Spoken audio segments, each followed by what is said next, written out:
Yes, तरी कनेक्शनचा बहुतेक प्रॉब्लेम दिसतोय आणि होप आपण भेटू शकतो आणि आपला कार्यक्रम पूर्ण होऊ शकेल.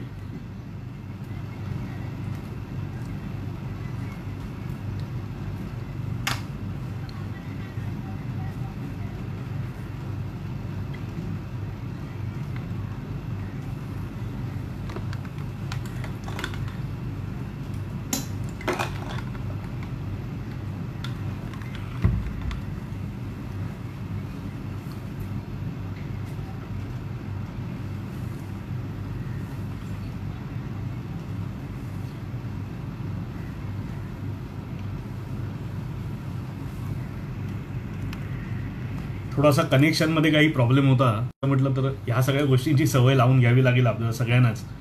आणि येस, लोक आता खूप वाढत आहेत आणि पूजा सोमण मॅडम आलेले आहेत. ओमकार, हाय ओमकार. ओमकार, माझा आवाज येतोय?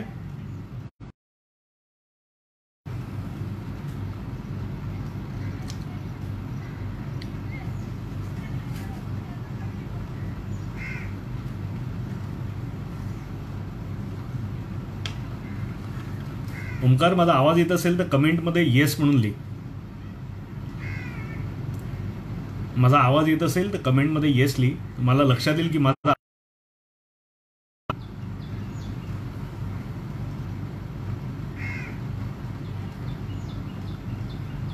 आपण थोड्याच वेळात 5-1 मिनिटात सुरू करूया. लोकांची संख्या वाढते आणि लोक जसे जॉईन होतील तसं आपल्याला मजा येईल आणि जितक्या जास्तीत जास्त लोकांपर्यंत आपण पोहोचू शकू तेवढं बरं राहील. रघुनाथ शेळके साहेब, नमस्कार. नमस्कार Raghunathji. Omkar Waykul, yes. Nilesh Redij, hi Nilesh. Omkar Bhatkar, loud and clear. So thank you Omkar. Omkar आपला रत्नागिरीतला मित्र.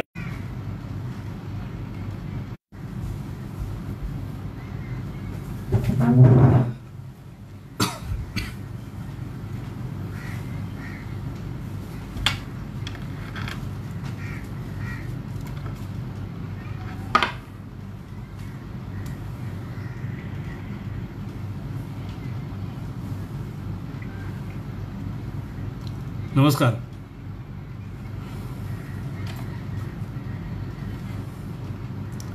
Piyush Wakade, Pramod Kadam, thank you Pramodji, thank you Piyushji. आणि जसे तुम्ही याल तसं मला थोडं रेश्मा पवार, नमस्कार रेश्माजी. सुनील शांताराम कनळ, नमस्कार सर. आणि थोडं तुमच्या कमेंट्समध्ये थोडंसं लिहिलं की तुम्ही कोणत्या आपल्या मुंबईतून बोलताय किंवा मुंबईच्या बाहेरून बोलताय, तर थोडंसं मलाही कळेल की आपला हा कार्यक्रम कोण कोण लोक बघतायत. कविता भोसले, जाफरे, अमित आंग्रे, पियुष वाकडे अलिबागवरून, सोनाली जोशी, किरण मिस्त्री, नमस्कार. नमस्कार किरणजी. अमित आंग्रे, मंदार तिगडे, नमस्कार. आपण थोडंसं वाट बघूया, लोक जसे जॉईन होतील.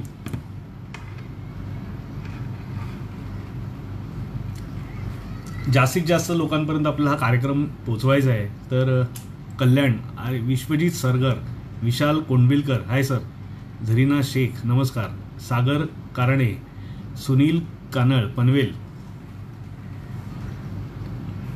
विशाल कोंडविलकर, गणेश दामले, श्रद्धाजी, नमस्कार गणेशजी.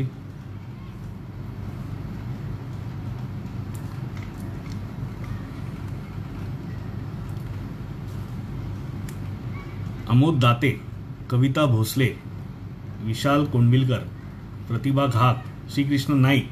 सो जसा लोकांची संख्या वाढते तसा माझाही हुरूपही खूप वाढतोय आणि खरं सांगू तो खूप आनंद होतोय. काही इंटरेस्ट घेऊन फार गोष्टी करत असतो आणि लोकांचा जेव्हा सहभाग दिसतो या विषयामध्ये तेव्हा थोडासा आपण जे काही मेहनत घेतोय ते काहीतरी कामाला येते असं आपल्याला लक्षात येतं.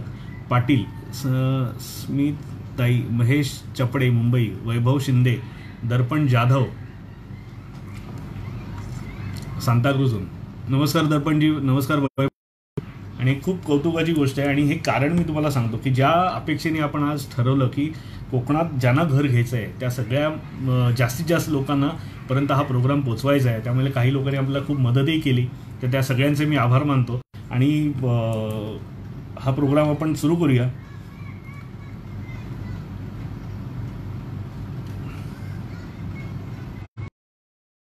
आणि हा कार्यक्रम सुरू करण्याच्या अगोदर तरी एक 60 लोक आपल्याबरोबर आता आहेत. तर हा कार्यक्रम सुरू अलका फाटक सांगितलं एक कविता होऊन जाऊ दे. आणि रवींद्र संत, रवींद्र कांदिवली मुंबई, नमस्कार. तर निलेश रेड्डीजनी आता सांगितलं कविता होऊन जाऊ दे. ते माझे शाळेतले मित्र आहेत बहुतेक, आणि तेच निलेश रेड्डीज असावेत कारण त्यांचा चेहरा इथे दिसत नाही मला. ते एनिवे एक कोकणावरती एक छानशी कविता आपण म्हणूया आणि सुरुवात करूया. आणि त्याच्याशी तुम्ही जर रिलेट करू शकलात, मी जी कविता आता म्हणणार आहे त्याच्याशी रिलेट करू शकलात, तर तुम्हाला हा पुढचा जो कार्यक्रम आहे हा अजून जास्त चांगल्या प्रकारे तुम्ही एन्जॉय कराल. ओके, तर एक छोटीशी कविता म्हणतो. पोटासाठी वणवण केली, झिजवला ताठ पाठीचा कणा, 4 पुस्तके शिकण्यासाठी मुकलो कोकण सडा. मित्र, आपल्या सगळ्यांच्या जे पूर्वज आहेत, जे कोकणात ज्यांची मुळं आहेत, त्यांचे आई वडील म्हणा, त्यांचे आजी आजोबा हे शिक्षणासाठी मुंबईत किंवा पुण्याकडे आलेले आहेत. तर त्या अनुषंगाने लिहिलेलं आहे की हे सगळ्यांची तुमच्या स्वतःच्या घरच्यांशी रिलेट करेल. अगदी एक एक शब्द तुम्ही जर नीट ऐकला तर. पोटासाठी वणवण केली, झिजवला ताठ पाठीचा कणा, 4 पुस्तके शिकण्यासाठी मुकलो कोकण सणा. मुकलो कोकण सणा. मित्र, कोकण म्हणजे हे कायमचा सण आहे, लक्षात घ्या. हा 12 महिन्याचा सण, आपण सणांचाच भाग आहे, सणांचाच प्रदेश आहे, म्हणून आपण म्हणतो की मुकलो कोकण सणा. शहरी काळी धूळ झालो, सुटला गर्भ केशरी चिरा, प्राणासंगे धूळच शोषतो, विसरलो गाजेवरला वारा. इमारतीचे जंगल सारे, विसरलो गार हिरवी छाया, आडोशासही छप्पर टिचभर, उरली जागा वितभर पाया. मित्र, तुमच्यापैकी किती जण आहेत की गावातलं मोठं घर सोडून आज आपण इकडे मुंबईच्या खुराड्यांमध्ये राहतोय.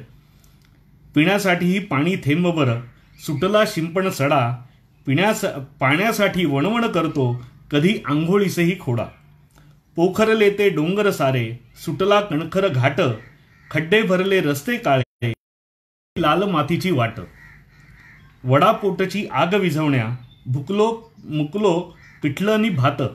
वडा आपला कित्येक लोक केवळ बटाटा वड्यावरती आपलं आयुष्य आज काढतायत मुंबईमध्ये.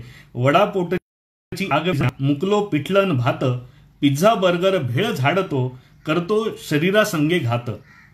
लोकल मधले मित्र तेवढे, गप्पांचा तो बांध. आता जे जे कोणी गप्पांचे बांध त्यांनी गाजवलेले गावाला, त्यांना हे जास्त रिलेट करेल. लोकल मधले मित्र तेवढे, सुटला गप्पांचा तो बांध, घामाचा मग वास झेलतो, मुकला लाल मातीचा गंध. शहराचा तो खुळा पसारा, कवडी दमडीचा सोस, जगण्यासाठी मरतो सारे, अन गावय पडली ओस. मित्रो, किती जण ह्या कवितेशी आज आपण जगण्यासाठी आज केवळ मुंबई किंवा अशा शहरांमध्ये आलोय आणि गावं अक्षरशः ओस पडतायत. तर किती लोकांना ही जी कविता आहे किती लोकांशी रिलेट केली जर मला कळलं ना तर खूप आनंद होईल. तुम्हाला त्या कमेंट्समध्ये सांगा मला की माझी कविता तुमच्यापर्यंत पोचली का आणि त्यातले भाव तुमच्यापर्यंत पोचले का. आणि एक दोनच माझे शब्द पोचतात तुमच्यापर्यंत.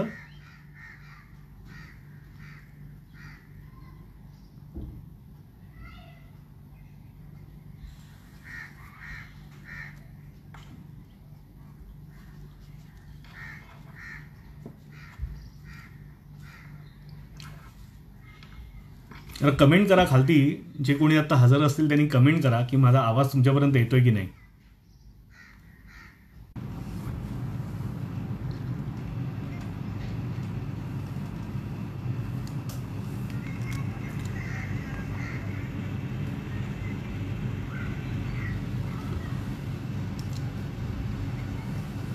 थोडंसं कनेक्शनमध्ये काही प्रॉब्लेम दिसतोय मला आणि सारखं स्ट्रीमिंग मध्ये बंद होतोय.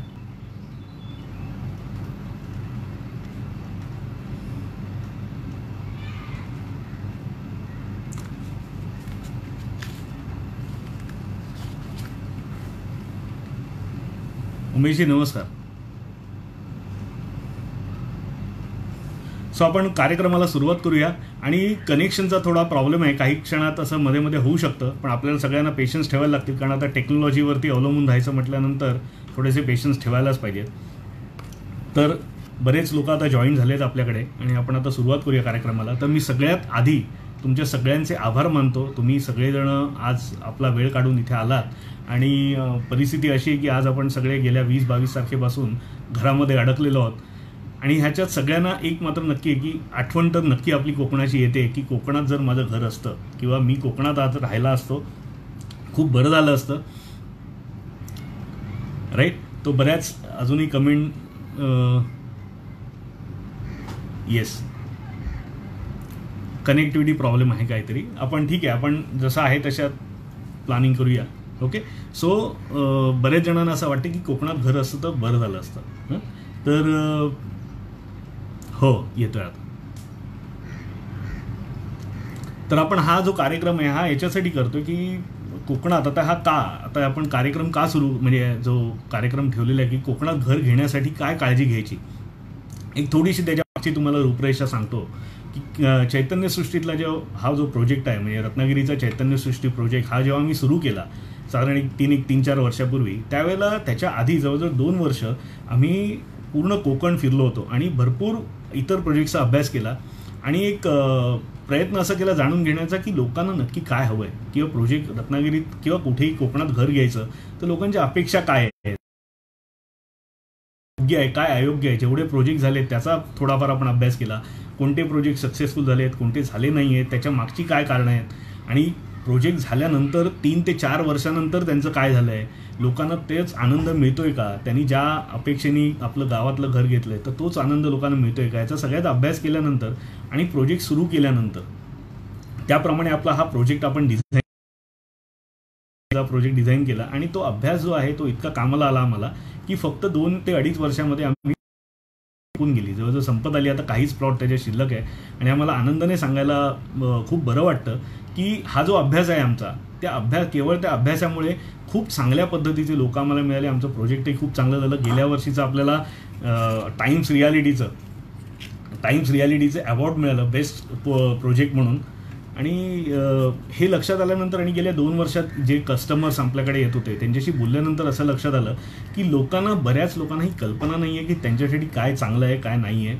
बरेच वेळेला त्यांचे जे काही प्रश्न असतात ते प्रश्न ऐकल्यानंतर असं लक्षात आलं की ह्यांना बेसिक काही माहिती नाही, घर घेताना किंवा कुठेही सेकंड होम घेताना काय काळजी घेतली पाहिजे.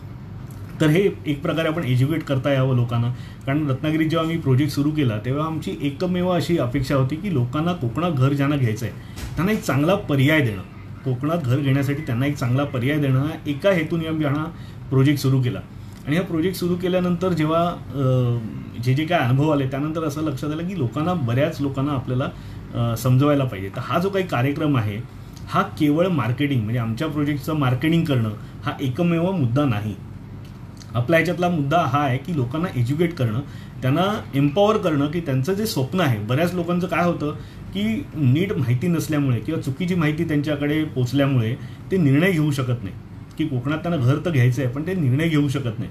तर अशा लोकांना एनेबल करणं की त्यांना आपण जे काही त्याच्यातून त्यांची बऱ्यापैकी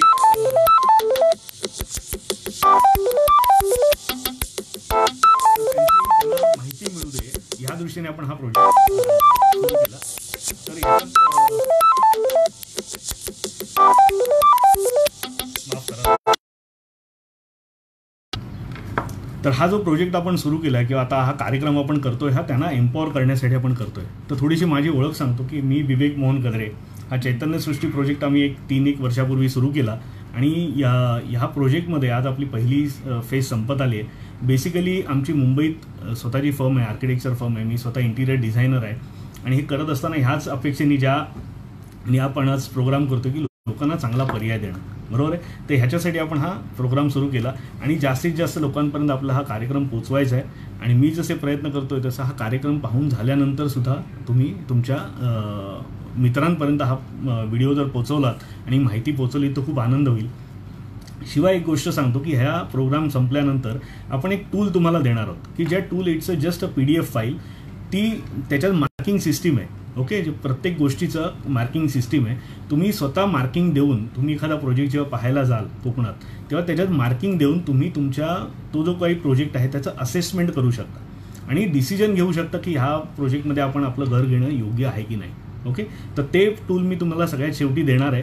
तर मला मी कसं द्यायचं, कसं तुमच्यापर्यंत पोहोचवीन ही तुम्हाला मी माहिती थोड्या वेळात देईन.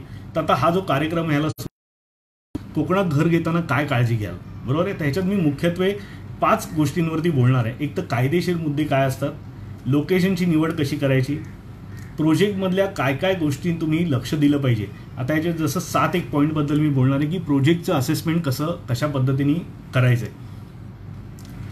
नंतर तुमचं जे स्वप्नातलं घर आहे त्याच्याबद्दल थोडीशी माहिती देणार आहे की घराची बांधणी काही कामं आपण केलेली असतात बिल्डरनी, त्याचं असेसमेंट कसं करायचं आणि काय असायला पाहिजे काय नसायला पाहिजे ह्याच्याबद्दल थोडं बोलणार आहे. आणि लोन, बँकांचं लोन, बऱ्याच वेळेला लोक असं विचारतात की बँकांचं लोन घेतलं पाहिजे, कशा पद्धतीने आपण पुढे जाऊ शकतो, तर त्याच्याबद्दल थोडीशी माहिती देणार आहे. आपण सुरुवात करूया. सगळ्यात पहिला विषय आहे कायदेशीर बाबींचा. ओके, सो कायदेशीर बाबी. आता कायदेशीर बाबी आपण काय लक्षात घेतल्या पाहिजे. चालू आहे माझा आवाज, येतोय तुमच्यापर्यंत कनेक्शन?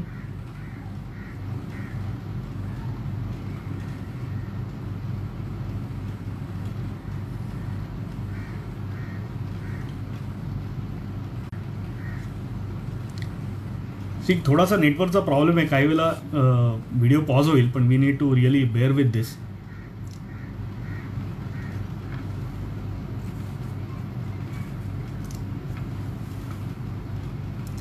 तर सगळ्यात पहिल्यांदा आपण सुरुवात करणार आहोत कायदेशीर बाबी. कायदेशीर बाबी काय काय लक्षात. आवाज येतोय आता? आवाज येतोय? येस. तर कायदेशीर बाबी काय काय लक्षात घेणं गरजेचं असतं, तर त्याच्याबद्दल आपण पहिल्यांदा म्हणूया. सगळ्यात पहिलं जे आहे ते टायटल क्लिअरन्स. आपण ज्या प्रोजेक्टमध्ये आपलं घर घेऊ इच्छितोय तर त्याचा टायटल क्लिअर आहे का. आता टायटल क्लिअर सर्टिफिकेट काय आहे, तर टायटल क्लिअर सर्टिफिकेट हे कोणताही वकील ज्यांनी वकिलीची सनद घेतलेली आहे तो वकील टायटल क्लिअरन्स सर्टिफिकेट हा देत असतो. आणि हे अत्यंत महत्त्वाचं सर्टिफिकेट असतं, कारण ह्याला जवळजवळ 30 वर्षाचा त्या प्रोजेक्टचा, त्या जमिनीचा अभ्यास करून त्याप्रमाणे त्याचं टायटल सर्टिफिकेट बनवलं जातं. आणि हा वकीलच देऊ शकतो. हे तुम्हाला कोणत्याही डेव्हलपरनी किंवा जो कोणी डेव्हलप करतो ही स्कीम, बिल्डर असेल किंवा कोणी असेल, हे तुम्हाला ते टायटल सर्टिफिकेट देऊ शकतात. तर सगळ्यात महत्त्वाचं आहे टायटल सर्टिफिकेट, की ह्याच्यात तुम्हाला कळतं की ही जमिनीची मालकी कोणाकडे आहे, कोणाकडनं कशा पद्धतीने आली आहे, त्याच्यावर कोणाचं बँकेचं लोन आहे का, ह्या सगळ्याची माहिती टायटल सर्टिफिकेटमध्ये मिळते. तर पहिलं जे आहे हे टायटल सर्टिफिकेट. दुसरं आहे NA ऑर्डर. ती जी काही जमीन आहे, आता तुम्ही ज्या ठिकाणी घेताय तर त्या जमिनीचं NA अप्रुव्हल आहे का, म्हणजे त्या जमिनीला लोकांनी NAचं अप्रुव्हल घेतलेलं आहे का. जो कोणी डेव्हलपर आहे त्यांनी ती जमीन नॉन ॲग्रिकल्चरच्या व्यतिरिक्त वापरासाठी जमीन, अशा पद्धतीचं त्याचं ते NA, आणि तुम्हाला बेसिकली माहिती असेल ती NA ऑर्डर घेतलेली आहे का, हे समजून घेणं अत्यंत गरजेचं आहे. आणि तुम्ही जो पर्टिक्युलर प्लॉट घेणार आहात, जो प्लॉट तुम्ही घेणार आहात त्या पर्टिक्युलर प्लॉटची त्याच्यामध्ये नोंदणी आहे का.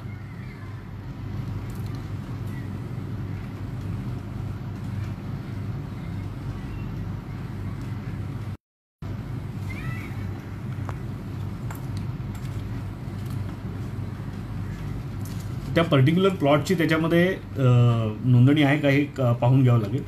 त्याचं पुढचं जे आहे टाउन प्लॅनिंगचं अप्रुव्हल. जी स्कीम आपण करतोय त्याचं टाउन प्लॅनिंगचं अप्रुव्हल, म्हणजे टाउन प्लॅनिंग जी ऑथॉरिटी आहे ही प्रत्येक राज्याची, प्रत्येक जिल्ह्याला ती एक ऑथॉरिटी आहे की ज्यांना ऑथराईज कशासाठी केलेलं आहे त्यांना, की त्यांनी हे जो काही तुम्ही नकाशा दिलेला आहे त्याप्रमाणे त्यात रस्ते नीट दाखवलेले आहेत की नाही, किंवा त्याच्यामध्ये ओपन स्पेसेस व्यवस्थित सोडलेले आहेत की नाही, ह्या सगळ्याची त्याच्यामध्ये माहिती दिलेली असते. ते त्याची काळजी घेतात जेव्हा प्लॅनिंग स्टेजला असतं प्रोजेक्ट, तेव्हा ते काळजी घेतात आणि त्याचं टाउन प्लॅनिंगचं अप्रुव्हल दिलं जातं. येतोय आवाज माझा?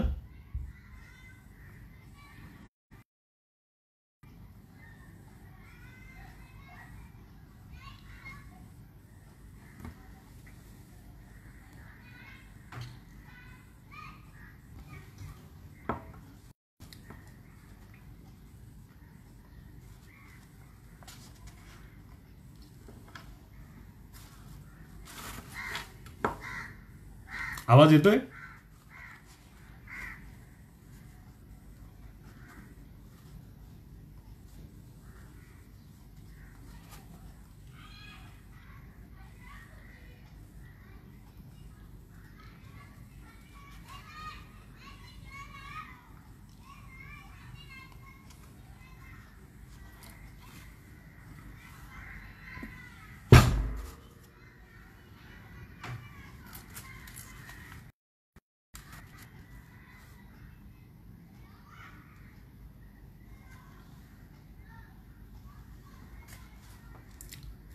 माझा आवाज पोचतोय तुमच्यापर्यंत?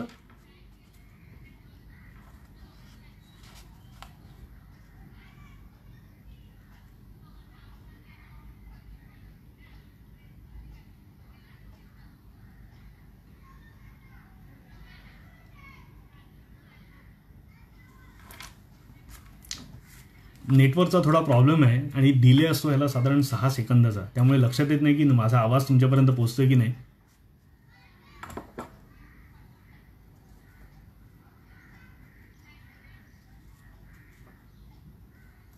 येस. सो याच्यात आपण जे पहिल्या कायदेशीर बाबींबद्दल बोलतोय की याच्यामध्ये महत्त्वाचं आपण पाहिलं ते title clearance certificate, N A order, town प्लॅनिंगचं अप्रुव्हल. टाउन प्लॅनिंग ही ऑथॉरिटी आहे की जी तुमचं जे पूर्ण स्कीम आहे त्या त्याची पूर्ण जे प्लॅनिंग आहे, म्हणजे प्लॉट कसे पाडलेले आहेत, त्याच्यानंतर आतले रस्ते कसे आहेत, त्याला गटरची व्यवस्था केलेली आहे की नाही, रस्त्यांची जी विड्थ आहे ती योग्य ठेवलेली आहे की नाही, याची सगळ्याची त्याच्यामध्ये त्याच्याप्रमाणे ते लोक त्याचं टाउन प्लॅनिंग अप्रुव्हल देत असतं. आणि त्याच्या घरात आतले जी घर देतोय आपण त्या घरांचे जे नकाशे आहेत की ते बरोबर म्हणजे राहण्यायोग्य आहेत की नाही, नियम जे आपल्याला गव्हर्नमेंटनी घालून दिलेले आहेत त्या गव्हर्नमेंटच्या नियमाप्रमाणे त्याची बांधणी किंवा त्याचं प्लॅनिंग केलेलं आहे की नाही. तर हे टाउन प्लॅनिंगचं जे अप्रुव्हल आहे हे अत्यंत महत्त्वाचं असतं. त्याच्यानंतर येतो 7/12चा उतारा. जेव्हा टाउन प्लॅनिंग एखाद्या तुमच्या स्कीमला एक त्यांची ऑर्डर देतं त्यावेळेला त्याच्यात प्लॉटिंग केल्यानंतर मुख्य जो अख्खा मोठा जो प्लॉट असतो त्याचे बारीक प्लॉट केल्यानंतर त्या प्रत्येकाचा वेगळा 7/12 बनवला जातो. जसं एक 5 एकर गोष्टीची स्कीम आहे ती जवळजवळ 16 एकरची जागा आहे, तर त्याच्यामध्ये जे 2-2, 3-3 गुंठ्याचे जे काही प्लॉट झालेले आहेत त्या प्रत्येक प्लॉटचा वेगळा 7/12 उतारा दिलेला असतो. त्यामुळे तुम्ही जे घर घेण्याचं नक्की केलेलं आहे त्या पर्टिक्युलर प्लॉटचा 7/12 वेगळा आहे की नाही आहे याची तुम्हाला कल्पना असणं किंवा ते त्यांच्याकडनं मागणं हे अत्यंत गरजेचं आहे. आणि त्या 7/12 उतार्यावरती नोटेशन्स असतात की आधी हा प्लॉट कुणाचा होता, त्यानंतर तुमचं नाव, म्हणजे जेव्हा तुम्ही विकत घेणार असतात तेव्हा तुमचं नाव त्याच्यावरती 7/12च्या उतार्यावरती चढत असतं. हे 7/12 त्याचा जो आहे तो आहे की नाही हे पाहणं अत्यंत गरजेचं आहे. त्याच्यानंतर फेरफार. आता फेरफार हे असं डॉक्युमेंट आहे की ही जमीन जी आहे जो तुम्ही प्लॉट घेत आहे त्याचे जवळजवळ अनेक आधीपासूनचे जर 6-7 जे काही डील झालेले असतील किंवा जेव्हापासून त्याची नोंदणी झालेली आहे तेव्हापासूनचे त्याच्यावरती फेरफार म्हणजे कोणाकडे कशा पद्धतीने हा प्लॉट शिफ्ट होत आला याची सगळ्याची माहिती असते. It's like a chain of, जसं आपण आपल्या एखादं घर विकतो तेव्हा चेन ऑफ ॲग्रीमेंट असतं, तेव्हा त्या जमिनीचं पूर्ण चेन असते की आधी हा प्लॉट एक्सचा होता, त्याच्यानंतर व्हायचा झाला, कोणत्या तारखेला तो झेडनी विकत घेतला आणि कशा पद्धतीने त्याचे बदलत गेलं. काही वेळेला त्याच्यात तेही लिहिलेलं असतं की कोणती जमिनीचा प्रकार काय होता, त्यानंतर ॲग्रिकल्चर जमिनीचं नॉन ॲग्रिकल्चर कधी कोणत्या झालं आणि 7/12 कधी वेगळा झाला. तर फेरफार असणं अत्यंत गरजेचं आहे. डेव्हलपमेंट ॲग्रीमेंट, ज्या डेव्हलपरकडनं तुम्ही तुमचं घर घेणार आहात त्या डेव्हलपमेंट ॲग्रीमेंट, त्याचं ॲग्रीमेंट मूळ जो ओनर आहे त्या ओनरबरोबर त्यांनी डेव्हलपमेंट त्याचं ॲग्रीमेंट केलं आहे की नाही हेही बघून घेणं अत्यंत गरजेचं असतं. आणि हे जे डेव्हलपमेंट ॲग्रीमेंट आहे हे नुसतं डेव्हलपमेंट ॲग्रीमेंट उपयोगाचं नाही, ते रजिस्टर्ड डेव्हलपमेंट ॲग्रीमेंट पाहिजे. त्याची प्रॉपर स्टॅम्प ड्युटी भरून त्यांनी ते रजिस्टर केलं आहे की नाही. कारण कधी अजून पार्टीमध्ये जर काही चॅलेंजेस आले किंवा काही वाद निर्माण झाले तर अत्यंत अडचणीचं होऊ शकतं. कारण ते जे डॉक्युमेंट आहे ते जर रजिस्टर केलेलं नसेल तर त्याला कोणतीही म्हणजे मान्यता कोर्टाच्या दृष्टीने त्याची काही व्हॅल्यू नाही. त्यामुळे तुमचं जे डॉक्युमेंट जे झालेलं आहे तुमच्या तो जो डेव्हलपर आणि तुमचा जो लँड ओनर आहे, मूळ लँड ओनर, त्यांच्यामधलं जे ॲग्रीमेंट झालेलं आहे ते रजिस्टर आहे की नाही हे आपण समजून घेणं अत्यंत गरजेचं आहे. Power of attorney. आता पॉवर ऑफ अटर्नी म्हणजे काय, तर तुमचा जो प्लॉट तुम्हाला जो डेव्हलपर देतो आहे तो विकण्याची त्या डेव्हलपरला परमिशन ओनरने दिलेली आहे की नाही. आता हे जी पॉवर ऑफ अटर्नी आहे ही अत्यंत महत्त्वाचं डॉक्युमेंट आहे आणि हे सुद्धा रजिस्टर असणं, कारण एकाच वेळेला जर ते रजिस्टर नसेल तर कोणी 3-4 लोक तुमचा प्लॉटसुद्धा विकू शकतात. तो unless and until it's a registered document, त्यानंतर त्याला काही किंमत नाही. बरोबर आहे. तर development agreement, power of attorney हे असणं अत्यंत गरजेचं आहे. पुढचा जो विषय आहे हा जो आहे हा रेरा सर्टिफिकेशनचा. आता रेरा सर्टिफिकेशन काय आहे, तर रेरा सर्टिफिकेशन जेव्हा सुरू झालं त्यानंतर असंख्य म्हणजे बऱ्याच वेळेला असं होतं की कोणीही येत होतं आणि ज्यांना काही ऑर्गनाईज नव्हते, त्यांना काही कल्पना नव्हती, असे लोक बिझनेसमध्ये येत होते आणि त्याच्यामध्ये खूप लोकांचं नुकसानही झालं. म्हणजे आपण ऐकतो की पेपरमध्ये जवळजवळ 6 महिने हा 1 वर्षभर जवळजवळ हा गोंधळ चालू होता, रेरा येणार आणि खूप लोकांचं कारण नुकसान झालं होतं, लोकांचे पैसे फुकट गेले होते. तर गव्हर्नमेंटनी खूप चांगली एक सिस्टीम बनवून दिली की त्यांनी रेरा सर्टिफाय करणं. म्हणजे आता मी तुम्हाला जेवढे आता डॉक्युमेंट जे सांगितले, title clearance certificate, NA order, town प्लॅनिंगचं अप्रुव्हल, 7/12 एक्स्ट्रॅक्ट, फेरफार, development agreement, power of attorney, असे सगळे ज्या वेळेला जी डॉक्युमेंट ज्या वेळेला तयार असतात डेव्हलपरची, त्याच वेळेला तुम्हाला रेरा सर्टिफिकेशन तुम्ही करू शकता. तर हे रेरा सर्टिफिकेशन जे आहे असणं अत्यंत महत्त्वाचं आहे. कोणतीही बँकही तुम्हाला त्याच्याशिवाय लोन देणार नाही आणि रेरा सर्टिफिकेशन जर असेल तर तुमचं बरंचसं काम झालं असं समजा तुम्ही. ठीक आहे. बँकेचं अप्रुव्हल आहे का, हा जो प्रोजेक्ट आहे त्याला बँकेचं अप्रुव्हल आहे का, बँकेचं अप्रुव्हल असण्याचे फायदे काय आहेत मी तुम्हाला सांगतो. हे जेवढं तुम्ही आता आज मी तुम्हाला कायदेशीर गोष्टींबद्दल सांगितलं, जर बँकेचं अप्रुव्हल असेल तर हे कायदेशीर गोष्टींचा पूर्ण अभ्यास या बँकांनी आधी केलेला असतो. त्यामुळे तुम्हाला वेगळ्या ॲडव्होकेटकडे जाऊन वेगळा खर्च करण्याची वेगळी गरज लागत नाही. तर हे जर बँकेचं अप्रुव्हल जर असेल आपल्या प्रोजेक्टला, तर ह्या ज्या काही गोष्टी आहेत त्याही थोड्याशा तुम्हाला वेगळं त्याची तुम्हाला गरज लागत नाही. ठीक आहे. तर बँकेचं अप्रुव्हल असेल तर तुमचं काम थोडंसं सोपं होतं आणि जर नसेल, बँकेचं अप्रुव्हल नसेल तरी घाबरण्याची कारण नाही. तुम्ही हे जे काही कागदपत्र आहेत ते तुमच्या कुठच्या वकिलाला दाखवून तुम्ही त्याचं कन्फर्मेशन घेऊ शकता. आणि सगळ्यात पुढची मी तुम्हाला अगदी महत्त्वाची गोष्ट सांगतो ती डेव्हलपरची विश्वासार्हता. आता डेव्हलपरची विश्वासार्हता म्हणजे काय, तर हा डेव्हलपर हा जो तो कॅपॅसिटी त्याची आहे का, बरोबर आहे. तर काही वेळेला काय असतं की काही नवीन डेव्हलपर येतात मार्केटमध्ये, त्यांना व्यवसायाचे काही माहिती नसतात, त्यांना कशा पद्धतीने त्यांना मार्केट करता येत नाही. अशा वेळेला प्रोजेक्ट काही वेळेला हँग होतात, काही वेळेला थांबतात प्रोजेक्ट आणि खूप नुकसान होतं लोकांचं. आणि बरेच वेळेला आपण पाहिलेलं आहे की आपल्याला ओळखीच्या लोकांकडनं, नातेवाईकांकडनं कायम असं मेसेज येत असतो की अरे माझे मी पैसे आम्ही भरले आणि ते आमचे बरेच वेळेला ऐकायला येतं. डेव्हलपरची विश्वासार्हता समजून घेणं अत्यंत गरजेचं आहे. आता डेव्हलपरची विश्वासार्हता फक्त त्यांनी किती वर्ष काम केलं आहे ह्याच्यावरनं समजणार का आपल्याला, तर तसं नाही. कारण आज आपण बघतो की काही वेळेला ज्या लोकांनी 20-20, 30-30 वर्ष ज्यांनी काम केलं आहे ह्या व्यवसायामध्ये, तेही सुद्धा काही कारणास्तव आता नोटबंदीच्या वेळेला आपण ऐकलं आहे की मोठे मोठे बिल्डरची अवस्था अत्यंत गंभीर झाली आणि काही लोक त्यांना तुरुंगातही जावं लागलं आहे. त्यामुळे आत्ताच्या काळामध्ये हा जो काही तुमचा डेव्हलपर बिल्डर आहे हा तुमचा प्रोजेक्ट नीट पूर्ण करू शकतो की नाही याची माहिती तुम्ही करून घेणं अत्यंत गरजेचं आहे. हा सगळा झाला विषय जो कायदेशीर बाबींबद्दल. आता ही कायदेशीर बाबी ज्या वेळेला जोपर्यंत ह्या कायदेशीर बाबींमधली एक जरी गोष्ट,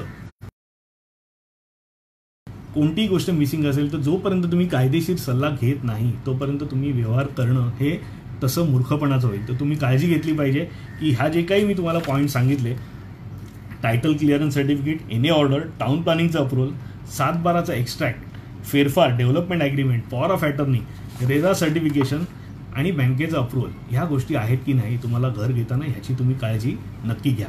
ओके. आता आपण त्याच्या पुढच्या विषयाकडे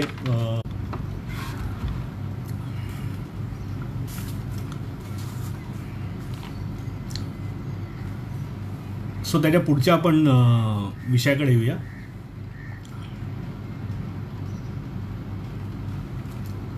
आता चालू आहे का व्हिडिओ?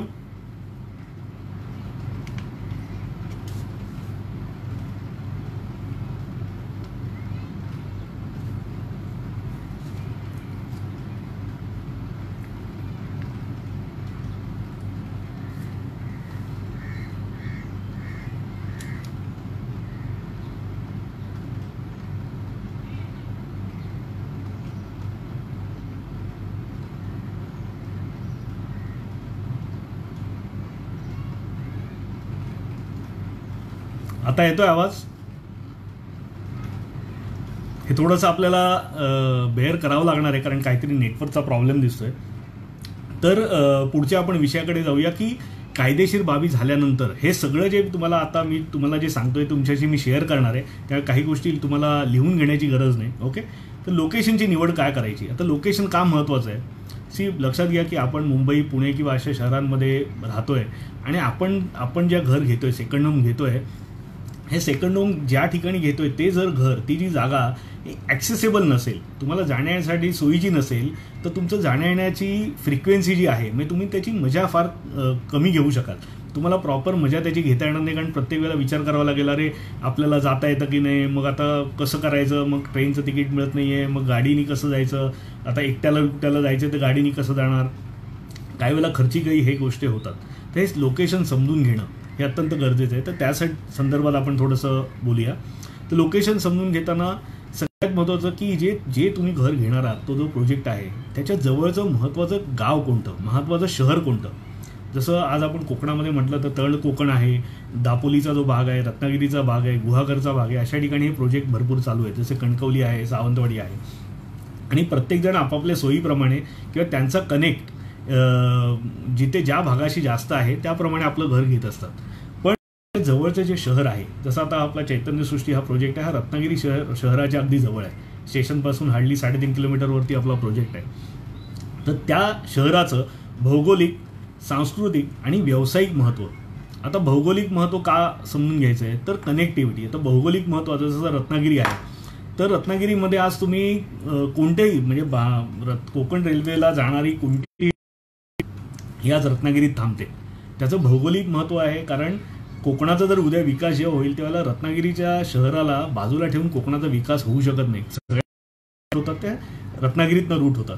तर तसंच दापोलीचं आहे की दापोलीला त्याचं काहीतरी वेगळं महत्त्व आहे. दापोलीमध्ये गारवा असतो, थंडावा असतो, कोकणातलं एक वेगळ्या टाईपचं ॲटमॉस्फिअर तिकडे आहे. गुहागरची एक वेगळी गंमत आहे. तसं सावंतवाडी आणि त्या बाजूला जसं आता एअरपोर्ट होतं त्यामुळे त्या बाजूला काही लोकांना महत्त्वाचं वाटतं. तर त्याच्या जवळचं जे शहर आहे म्हणजे तुमचा प्रोजेक्ट आहे हे लक्षात घ्या. सेकंड होमचे लांब असतात, त्यामुळे त्याचं जे शहर आहे त्याची भौगोलिक महत्त्व काय आहे, सांस्कृतिक महत्त्व काय आहे. आता सांस्कृतिक आपण जर बिंग ह्युमन, आपण सांस्कृतिक जर महत्त्व नसेल त्या ठिकाणी तर तिथे आपलं गेल्यानंतर आवडणारही नाही कदाचित. आपण अशा कुठच्या तरी डोंगराळ भागात आपल्याला नुसतं नेऊन ठेवलं की जिथे आपल्या लोकांशी आपण कनेक्ट होऊ शकत नाही, त्यांची भाषा बोलू शकत नाही, त्यांच्याशी आपण मनाने एकरूप होऊ शकत नाही, तर अशा ठिकाणी राहायलाही आपल्याला आवडणार नाही. त्यामुळे त्याचं सांस्कृतिक महत्त्व समजून घेणं महत्त्वाचं आहे. व्यावसायिक महत्त्व कशासाठी समजून घ्यायचं आहे, तर उद्या तुम्ही प्रोजेक्टमध्ये डेव्हलपमेंट झाली प्रोजेक्टची आणि तुम्ही ते घर घेतल्यानंतर जर त्याला व्यावसायिक महत्त्व असेल त्या शहराला, तर त्याला तुम्हाला रिटर्न्स चांगले मिळतात. ओके, तुम्ही जी काय इन्व्हेस्टमेंट केली त्याला रिटर्न्स कधी मिळतील, जर त्याचं व्यावसायिक महत्त्व असेल. कारण तुम्ही घर घेतलं तर प्रत्येकजण काय घर कायमचं आयुष्यभर राहायला घेत नाही, कधीतरी त्याला अशी वेळ येऊ शकते की त्याला घर ते विकायला लागू शकतं. अशा वेळेला त्याचं समजून घेणं आपल्याला अत्यंत गरजेचं आहे. मला काही कमेंट्स येत आहेत आणि त्यांना अनेक प्रश्न लोकांना आहेत की हा प्रोजेक्ट कुठे आहे, काय वगैरे. तर आपण ह्या प्रोजेक्टबद्दल आपण थोडंसं नंतर बोलणार आहोत आणि तुमचे ज्या काही कमेंट्स आहेत त्या मी नक्की सेव्ह करीन आणि प्रत्येकाला मी वेगळा रिप्लाय करीन. आता आपण एक बोलण्याच्या याच्यात शक्यतो मी रिप्लाय करणार नाही तुम्हाला, पण नक्की नंतर रिप्लाय करीन. तर कनेक्टिव्हिटीच्या दृष्टीने तुमचं घर कुठे आहे, तुम्ही जो प्रोजेक्टमध्ये घर घेत आहे तो कोणत्या शहराच्या जवळ आहे, त्याचं सांस्कृतिक महत्त्व, भौगोलिक महत्त्व आणि व्यावसायिक महत्त्व आपल्याला समजणं अत्यंत गरजेचं आहे. तुम्ही ज्या घरी राहताय, आत्ता मुंबईत राहताय, पुण्यात राहताय किंवा कुठेही राहताय, तिथून ह्या प्रोजेक्टचं जे शहर आहे त्याची कनेक्टिव्हिटी कशी आहे ती आपल्याला समजून घ्यावी लागेल. जसं आता रत्नागिरी असेल तर तिथे तुम्ही ट्रेननी जाऊ शकता मुंबईपासून किंवा बसनी जाऊ शकता, स्वतःच्या गाडीनी जाऊ शकता. तर ही जी कनेक्टिव्हिटी अत्यंत महत्त्वाचा विषय की जेणेकरून तुम्ही रेग्युलर तिथे जाणं तुमचं वाढेल. लक्षात घ्या, तुम्ही जर जात येत नसाल, रेग्युलर जाणार येणार नसाल तर त्या घर पडून राहील आणि ते तुम्हाला नंतर त्याची मजा घेता येणार नाही. त्यामुळे हे तुम्हाला माहिती असणं की आपण जिथे राहतोय तिथून मी कशा पद्धतीने माझ्या नवीन घरी, माझ्या सेकंड होममध्ये जाऊ शकतो. त्यामुळे त्या मुख्य शहरापर्यंत कशी आहे, ट्रेननी जाऊ शकतो का, बसनी जाऊ शकतो का, गाडीनी जाऊ शकतो का. एक गोष्ट अशी लक्षात घ्या की तुम्ही कुठेही जगाच्या पाठीवर स्वतःच्या गाडीने जाऊ शकता किंवा भाड्याची गाडी घेऊन जाऊ शकता, पण अशी वेळ आपल्याला येऊ शकते की कधी 1 किंवा 2 माणसांना सुद्धा जावं तिथे लागू शकतं. साधे काही काम आहे, छोटंसं काम करायचं झालं तर तुम्हाला तिथे जावं लागेल, मेंटेनन्स करावा लागला तर जावं लागेल, कुठची शासकीय जावं लागेल, किंवा अगदी वाटलं की नाही आता मला 2 दिवस सलग सुट्टी मिळाली तर मला जाऊन यायचं आहे, घरी एकट्याला राहून यायचं आहे, तरी तुम्हाला जावं लागेल. पण आज जर कनेक्टिव्हिटी नसेल व्यवस्थित तुमच्या घरापासून तिकडे जाण्याची, तर त्याची जी फ्रिक्वेन्सी आहे ती तिथे तुम्हाला ठेवता येणार नाही. आणि प्रोजेक्टच्या मुख्य शहरापासून प्रोजेक्ट तुमचा ज्या घराच्या जवळ आहे तिथून तुमचा जो प्रोजेक्ट आहे त्याची कनेक्टिव्हिटी कशी आहे. कोकणात कुठे पोचायला आपल्याला 8 तास 9 तास 12 तास लागतात, मिनिमम 7 तास तर लागतात. तर त्या शहरापाशी गेल्यानंतर तुमचा जो प्रोजेक्ट आहे तिथे जायला तुम्हाला काय फार वेगळी व्यवस्था करावी लागणार असेल, बसची व्यवस्था नसेल, प्रत्येक वेळेला तुम्हाला रिक्षा घेऊन जावे लागत असेल, गाडी स्वतःची घेऊन जावी लागणार असेल, तर अत्यंत तुम्हाला अडचणीचा विषय होऊ शकतो. तर अशा वेळेला ती जी कनेक्टिव्हिटी आहे, तुमचा प्रोजेक्ट तुम्ही जिथे बघायला गेला तो प्रोजेक्ट आणि जवळचं शहर यांच्यातली कनेक्टिव्हिटी कशी आहे. ओके, तर त्याबद्दल तुम्हाला जाणून घ्यावं लागेल. कारण बरेच वेळेला असं होतं की जे सेकंड होम प्रोजेक्ट आहे ते शहरापासून खूप लांब असतात, 15 किलोमीटर 16 किलोमीटर 18 किलोमीटर. आणि तिथे उतरल्यानंतर मुख्य शहराला तुम्ही पोचलात, बसनी गेलात, अगदी स्वतःची बसने गेलात किंवा अगदी ट्रेननी गेलात, तर तिथून त्या पोचायला तुम्हाला वेगवेगळ्या व्यवस्था कराव्या लागतात. आणि प्रत्येक वेळेला अडीअडचणीच्या वेळेला ऑड वेळेला जर तुम्ही तिथे पोचलात तर तुम्हाला तिथे पोचणं अत्यंत कठीण होतं. तर तेही माहिती असणं तुम्हाला गरजेचं आहे. तर त्या पद्धतीने आणि प्रोजेक्टपासून हे ज्या काही गोष्टी आहे, लोकेशन समजणं, कनेक्टिव्हिटी सर अत्यंत गरजेची. सगळ्यांनी तुम्ही लक्षात घ्या की कनेक्टिव्हिटी तुमच्या प्रोजेक्टची आणि तुमच्या राहत्या घराची कनेक्टिव्हिटी अत्यंत गरजेची आहे, ज्याच्यामुळे तुमचं तिथे जाणं येणं वाढणार आहे किंवा कमी होणार आहे.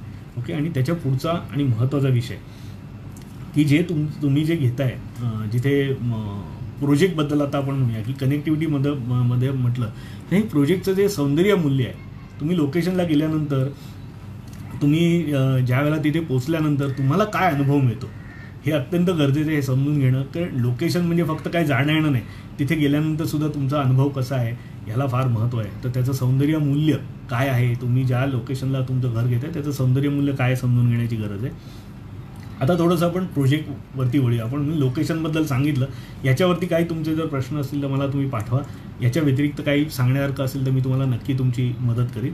तर प्रोजेक्टमधील मूलभूत सुविधा काय आहे, एक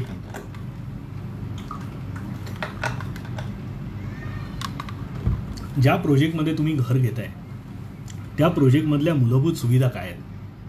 आता मूलभूत सुविधा काय आहेत तर एक तर पाणी, इलेक्ट्रिसिटी, ह्या आपल्या अत्यंत महत्त्वाच्या गरजेच्या गोष्टी झाल्या की ह्या गोष्टींशिवाय आपण राहू शकत नाही. आणि सिक्युरिटी, ह्या तर बेसिक गोष्टी आहेत की तुमचं ज्या प्रोजेक्टमध्ये तुम्ही घर घेत आहे तिथे पाण्याची व्यवस्था नीट आहे की नाही, तिथे सिक्युरिटीची व्यवस्था आहे की नाही, इलेक्ट्रिसिटी पोचले की नाही. म्हणजे आता माझ्या माहितीत असे काही प्रोजेक्ट आहेत की तिथे घर तर बांधून देतात पण तिथे इलेक्ट्रिसिटीच्या वेळेला सांगतात लागेल आणि आम्ही फक्त पोल दिलेले आहेत आणि इलेक्ट्रिसिटी तुम्हाला घ्यावी लागेल.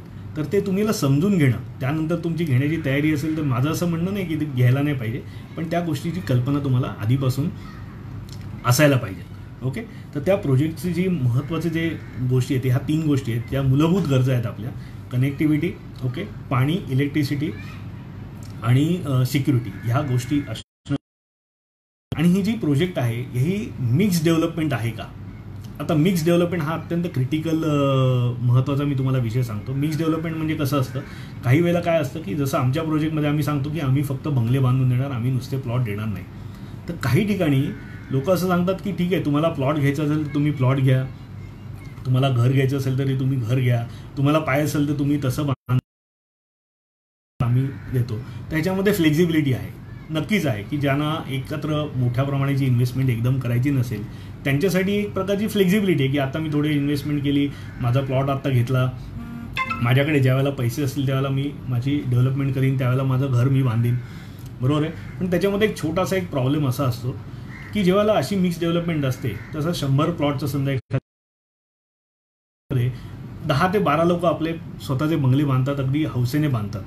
आणि अनफॉर्च्युनेटली ज्यांनी बाकीचे प्लॉट घेतलेले आहेत ते पटकन डेव्हलपमेंट करत नाही. आणि अशा वेळेला अडचण अशी येते की ते डेव्हलपमेंट न केल्यामुळे पूर्ण जो प्रोजेक्ट आहे तो अत्यंत रिकामा राहतो. 3 वर्षांनी जर तुम्ही तिथे गेलात तुमच्या असं लक्षात येतं की ह्या प्रोजेक्टची डेव्हलपमेंट म्हणावी तशी झालेली नाही,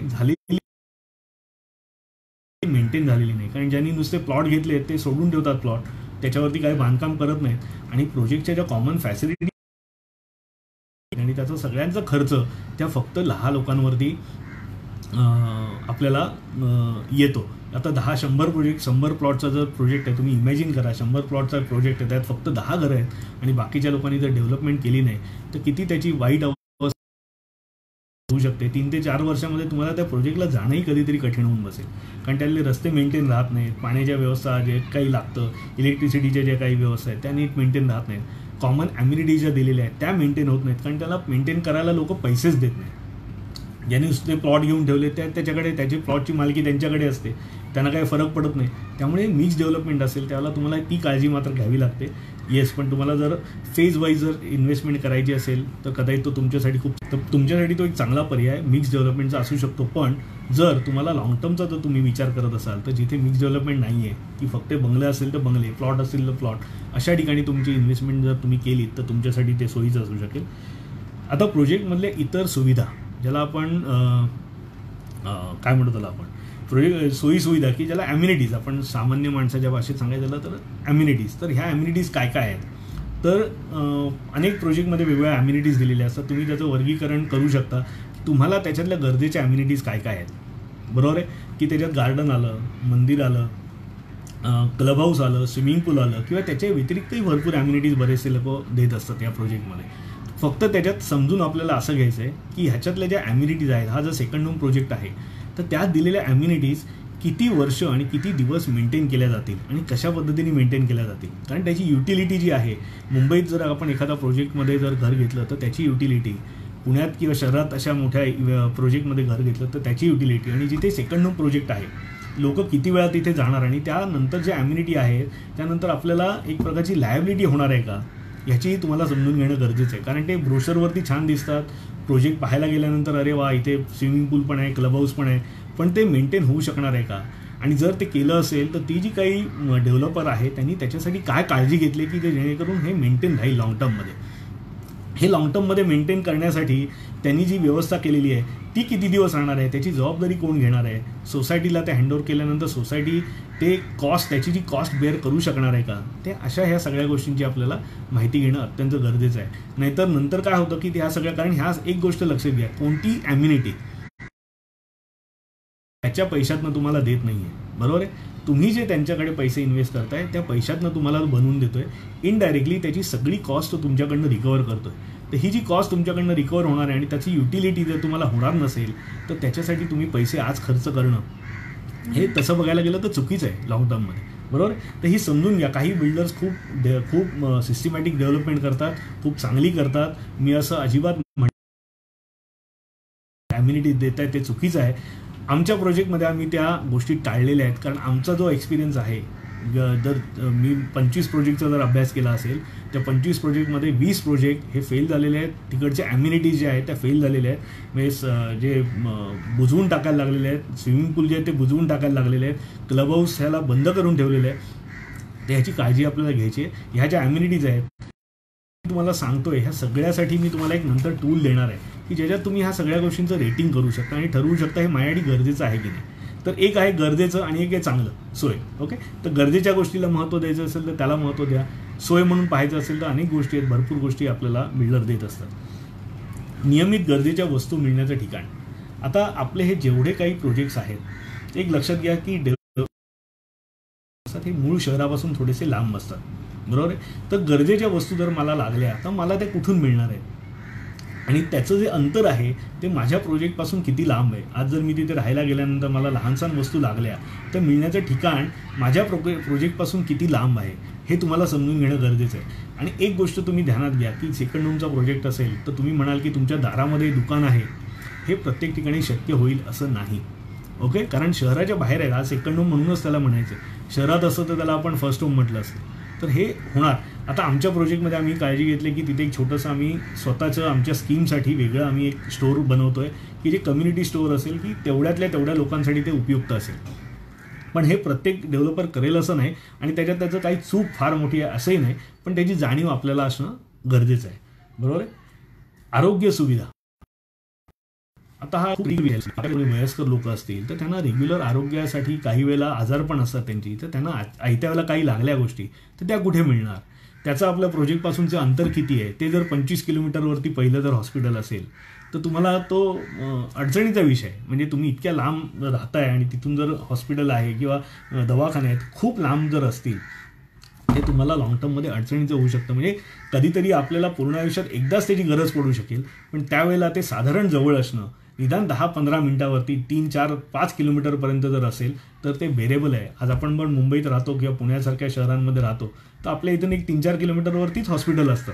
तर तसं जरी असेल तरी ते बेरेबल आहे, बरोबर आहे. जाण्या येण्याची जर व्यवस्था असेल, म्हणजे तुमच्या जे प्रोजेक्ट आहे त्याची जाण्या येण्याची व्यवस्था आहे का, आता ती कशी आहे. आता आमच्या प्रोजेक्टमध्ये आम्ही आमची स्वतःची गाडी ठेवलेली आहे, जी ऑन कॉल बेसिसवरती आहे, पण ती प्रत्येक प्रोजेक्टमध्ये असेल असं नाही. तर अशा वेळेला जर तुमची गाडी नसेल तर त्या जे कोणी वयस्कर आहेत की जे आजारी आहेत त्यांना आपण कसं नेणार आहोत, त्याची काय व्यवस्था आहे, याची माहिती तुम्ही घेणं गरजेचं आहे. आणि ही प्रोजेक्टचं परत मगाशी म्हटल्याप्रमाणे सौंदर्य मूल्य काय आहे, जे तुम्ही जो काही प्रोजेक्टमध्ये घेताय, तुमचा एक्सपिरियन्स तुम्ही आज मुंबई पुण्यात ज्या शहरांमध्ये राहताय त्याच्यापेक्षा वेगळा आहे की नाही, हे माहिती असणं अत्यंत गरजेचं आहे. लक्षात घ्या. ते जर नसेल तर तुमची ही सेकंड होमची इन्व्हेस्टमेंट ही तुम्हाला कधीच आनंद देणार नाही. कारण काहीतरी वेगळं असल्याशिवाय, जर आज मी मुंबईत राहतोय तसंच जर मला कोकणात राहायचं असेल तर तुम्हाला तिथे गेल्यानंतर काय असं वेगळेपण जाणवणार आहे. त्यामुळे तिथे तुम्हाला गेल्यानंतर काय वेगळं तिथे फील येतोय, एक्सपिरियन्स येतोय, हे समजून घेणं महत्त्वाचं आहे. ओके, आता आपण पुढच्या विषयाकडे जाऊया. तुमचं महत्त्वाचं म्हणजे तुमचं स्वप्नातलं घर, बरोबर आहे, की जे घर कसं असलं पाहिजे, त्याच्यात काय सोयीसुविधा असल्या पाहिजेत, आपण त्याच्यावरती बोलूया. आता घराच्या बांधकामाचा प्रकार काय आहे. ओके, की घराचं बांधकाम कशा पद्धतीचं, म्हणजे RCC आहे का घराचं बांधकाम, का लोड बेरिंग केलेलं आहे, का कौलारू घर आहे. आता या तिन्हीचे जे विषय आहेत, म्हणजे जसं RCC, लोड बेरिंग आणि कौलारू, या तिन्ही गोष्टी हा तुमच्या प्युअरली आवडीचा प्रश्न आहे आहेत किंवा टेक्निकल गोष्टी आहेत, त्या मी तुम्हाला स्पष्ट करतो. RCC बांधकाम हे जसं कॉलम बीम, जे असं आपण मुंबई शहरांमध्ये बांधकाम मोठ्या बिल्डिंगचं होताना बघतो त्या प्रकारचं त्याचं बांधकाम केलेलं असतं. लोड बेरिंगचं जे स्ट्रक्चर आहे त्याच्यामध्ये बांधकाम जे केलेलं असतं चिऱ्याचं किंवा विटांचं केलेलं असतं आणि त्याच्यावरती स्लॅब घातलेले असतात. आणि इक्वली त्याच्यात फार मोठा फरक, म्हणजे जोपर्यंत 1+1चं स्ट्रक्चर आहे तोपर्यंत लोड बेरिंगचं, ज्याला मिक्स स्ट्रक्चर म्हणतो, त्याच्यामध्ये फारसा फरक नाही. इनफॅक्ट कोकणासारख्या ठिकाणी जिथे पाऊस खूप होतो तिथे जे तुमचं लोड बेरिंगचं स्ट्रक्चर, मिक्स स्ट्रक्चर जर असेल तर ते जास्त तुम्हाला सोयीचं आहे, कारण त्याच्यामध्ये क्रॅक्स डेव्हलप होत नाही जे RCCच्या स्ट्रक्चरमध्ये होतात. त्यामुळे ती काळजी आपल्याला घ्यायची की कोणत्या टाईपचं बांधकाम केलेलं आहे. आणि तिसरं आहे की कौलारू घर. आम्ही जेव्हा हे मार्केट केलं तर त्यावेळेला आम्हाला एक छानसं कौलारू घर हवं आहे, पण त्यांना ही कल्पना नसते की जे कौलारू घर मी घेणार आहे तर ते आपण मेंटेन करू शकू का. दरवेळेला जेव्हा पावसामध्ये कौलं गळतील त्यावेळेला ती मेंटेन करायला मला जायला जमणार आहे का, तो खर्च मला करणं परवडणार आहे का. बांधकाम जर चिऱ्याचं असेल, ते जर एक्सपोज केलेलं असेल आणि त्याची बरोबर काळजी घेतलेली नसेल तर त्याला प्रत्येक पावसाळ्यानंतर तुम्हाला ते कौलारू घर आज जे छान दिसतंय त्याला मेंटेन न केल्यामुळे ते तेवढंच भकास दिसू लागतं. आणि हे अत्यंत, मी असंख्य प्रोजेक्ट असे पाहिलेले आहेत की दिसायला सुरुवातीला जे छान दिसतं 3 वर्षानंतर तिथे लोक पत्र्याचे शेड दिसतात, मग इकडे पत्रे लावलेत तिकडे पत्रे लावलेत, ते गळतं म्हणून तिकडे काहीतरी वेगळं प्लास्टिकचे पत्रे लावलेत, असे असंख्य प्रकार होतात. त्याच्यात मजा नाही, लक्षात घ्या. आणि जर तुम्ही एखादा प्रोजेक्टमध्ये एवढे पैसे गुंतवताय, दरवर्षी जाऊन तुम्हाला ते मेंटेन करावं लागणार असेल तर ते त्रासाचं आहे खूप, हे लक्षात घ्या. तर कौलारू घर जे असेल, कौलारू घरावरती आपण आलो होतो, तर कौलारू घर घेताना ही काळजी नक्की घ्या. कारण ज्या वेळेला आपण मामाचं घर होतं, कौलारू घर होतं किंवा आपल्या आजोबांचं होतं, ते मेंटेन केलं जातं, रोजच्या रोज तिथे लाखो लोक राहत होते. तर ह्या गोष्टी आपल्याला मेंटेन करणं काही वेळेला शक्य आहे तुम्हाला किंवा सोयीचं आहे. पण मुंबईत आल्यानंतर, मुंबईतून किंवा मोठ्या शहरातनं जेव्हा तुम्ही कधीतरी जाऊ शकताय तिथे, त्यावेळेला मेंटेन करणं तसं कटकटीच आहे. म्हणजे मला अजूनही लोकांचे मेसेज येतात की आमचं कौलारू घर आहे, त्याच्यात आपल्याला स्लॅबचं करता येऊ शकतं का. तर ह्या गोष्टी खूप कठीण आहेत आणि आपण एकदा ते ताब्यात घेतल्यानंतर ह्या गोष्टी आपल्याला करणं लांब राहून हे तसं शक्य नाही आहे. त्यामुळे तुम्ही काळजी ह्याची घ्या की कोणत्या टाईपचं घराची रचना आहे, RCC, लोड बेरिंग आणि कौलारू. तर ह्याचं पण मी त्याच्यात माहिती तुम्हाला दिलेली आहे. ओके, नियमित देखभाल आणि डागडुजीची गरज आहे का. तुम्ही जे घर घेणार आहात त्याला नियमित देखभाल करावी लागणार आहे का प्रत्येक वेळेला. ओके, नियमित देखभाल जर करावी लागणार असेल, नियमित देखभाल म्हणजे काय, तेव्हा दरवेळेला जाऊन तिथे लिकेज काढावं लागतं आहे, दरवेळेला जाऊन कौलं बदलावी लागत आहेत, दरवेळेला जाऊन प्लास्टर करावं लागतं आहे. मग आज इकडनं भिंतीतनं प्लास्टर आलं आहे, पाणी येतं म्हणून तिथे प्लास्टर कर, उद्या तिकडनं पाणी येतं तिथे प्लास्टर कर, मग इकडनं काहीतरी खराब होतं म्हणून टाईल बदल, त्याचं काम चांगलं नाही झालं आहे म्हणून, हे आपल्याला करावं लागणार आहे का. ह्याचा अंदाज तुम्ही आत्ता घ्या. कारण आज आपण काही वेळेला पैसे वाचवताना आणि डबल त्यावेळेला खर्च होतात. म्हणजे तुम्ही पाहिलं असेल की एखादी गोष्टीत आपण आज जर चूक केली तर त्याचे डबल पैसे आपल्याला नंतर खर्च मनस्ताप करावा लागतो, खूप वेळ द्यावा लागतो या गोष्टींसाठी. आणि कोकणात जाऊन एखादं काम करून घेणं हे तेवढं सोपं नाही आहे, हे लक्षात घ्या. मुंबई किंवा इतर शहरांची गोष्ट वेगळी आहे, कोकणाची गोष्ट वेगळी आहे. त्यामुळे रेग्युलर देखभाल करावी लागणार आहे का, ते जे घर देत आहेत त्या नियमित रेग्युलर आपल्याला काही ना काहीतरी डागडुजी करत राहावी लागणार आहे का, याचं असेसमेंट तुम्हाला आधी करावं लागेल. वॉटरप्रूफिंग, जे वॉटरप्रूफ आहे अत्यंत क्रिटिकल विषय, लक्षात घ्या. वॉटरप्रूफिंग हा जो विषय आहे हा अत्यंत क्रिटिकल विषय. जो पाऊस आपल्या कोकणात पडतो किंवा मुंबईतही पडतो तेवढा पाऊस आपल्या राज्याच्या इतर भागात कुठेही पडत नाही, म्हणजे अगदी चेरापुंजी वगैरे तो भाग सोडला तर.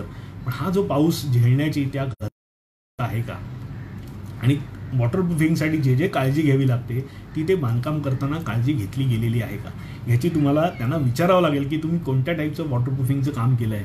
कारण दर पावसाळ्यानंतर जर तुमच्या घरात लिकेज येणार असेल तर ते तुम्हाला कटकटीच होणार आहे. आज आम्ही आमच्या जेव्हा बंगल्याचं आम्ही काम केलेलं आहे, तुम्ही जर आमच्या साईटवरती आलात तर तिथे 2 वर्षापूर्वी बांधलेला बंगला, काल बांधलेला बंगला, ह्याच्यात तुम्हाला फरक सांगता येणार नाही. कारण कुठेही लिकेज हा विषयच नाही आमच्या साईटवरती. कारण ज्या पद्धतीची आम्ही काळजी घेतलेली आहे, एवढ्या हिलच्या टॉपवर सुद्धा ज्या पद्धतीने आपण ह्या सगळ्या कामं केलेली आहेत वॉटरप्रूफिंगची वगैरे, त्यामुळे कधी आम्हाला त्याच्यात परत त्याला प्रत्येक वेळेला रिपेअर करावं लागत नाही. तर ही माहिती तुम्ही प्रत्येक डेव्हलपरकडनं घेतली पाहिजे, कारण ते तुम्हाला नेहमी नंतर त्रासाचा होऊ शकतं. बरोबर आहे. तो वॉटरप्रूफिंगसाठी काय त्यांनी प्रोसेस केलेली आहे हे तुम्ही समजून त्याच्याकडे घेऊ शकता.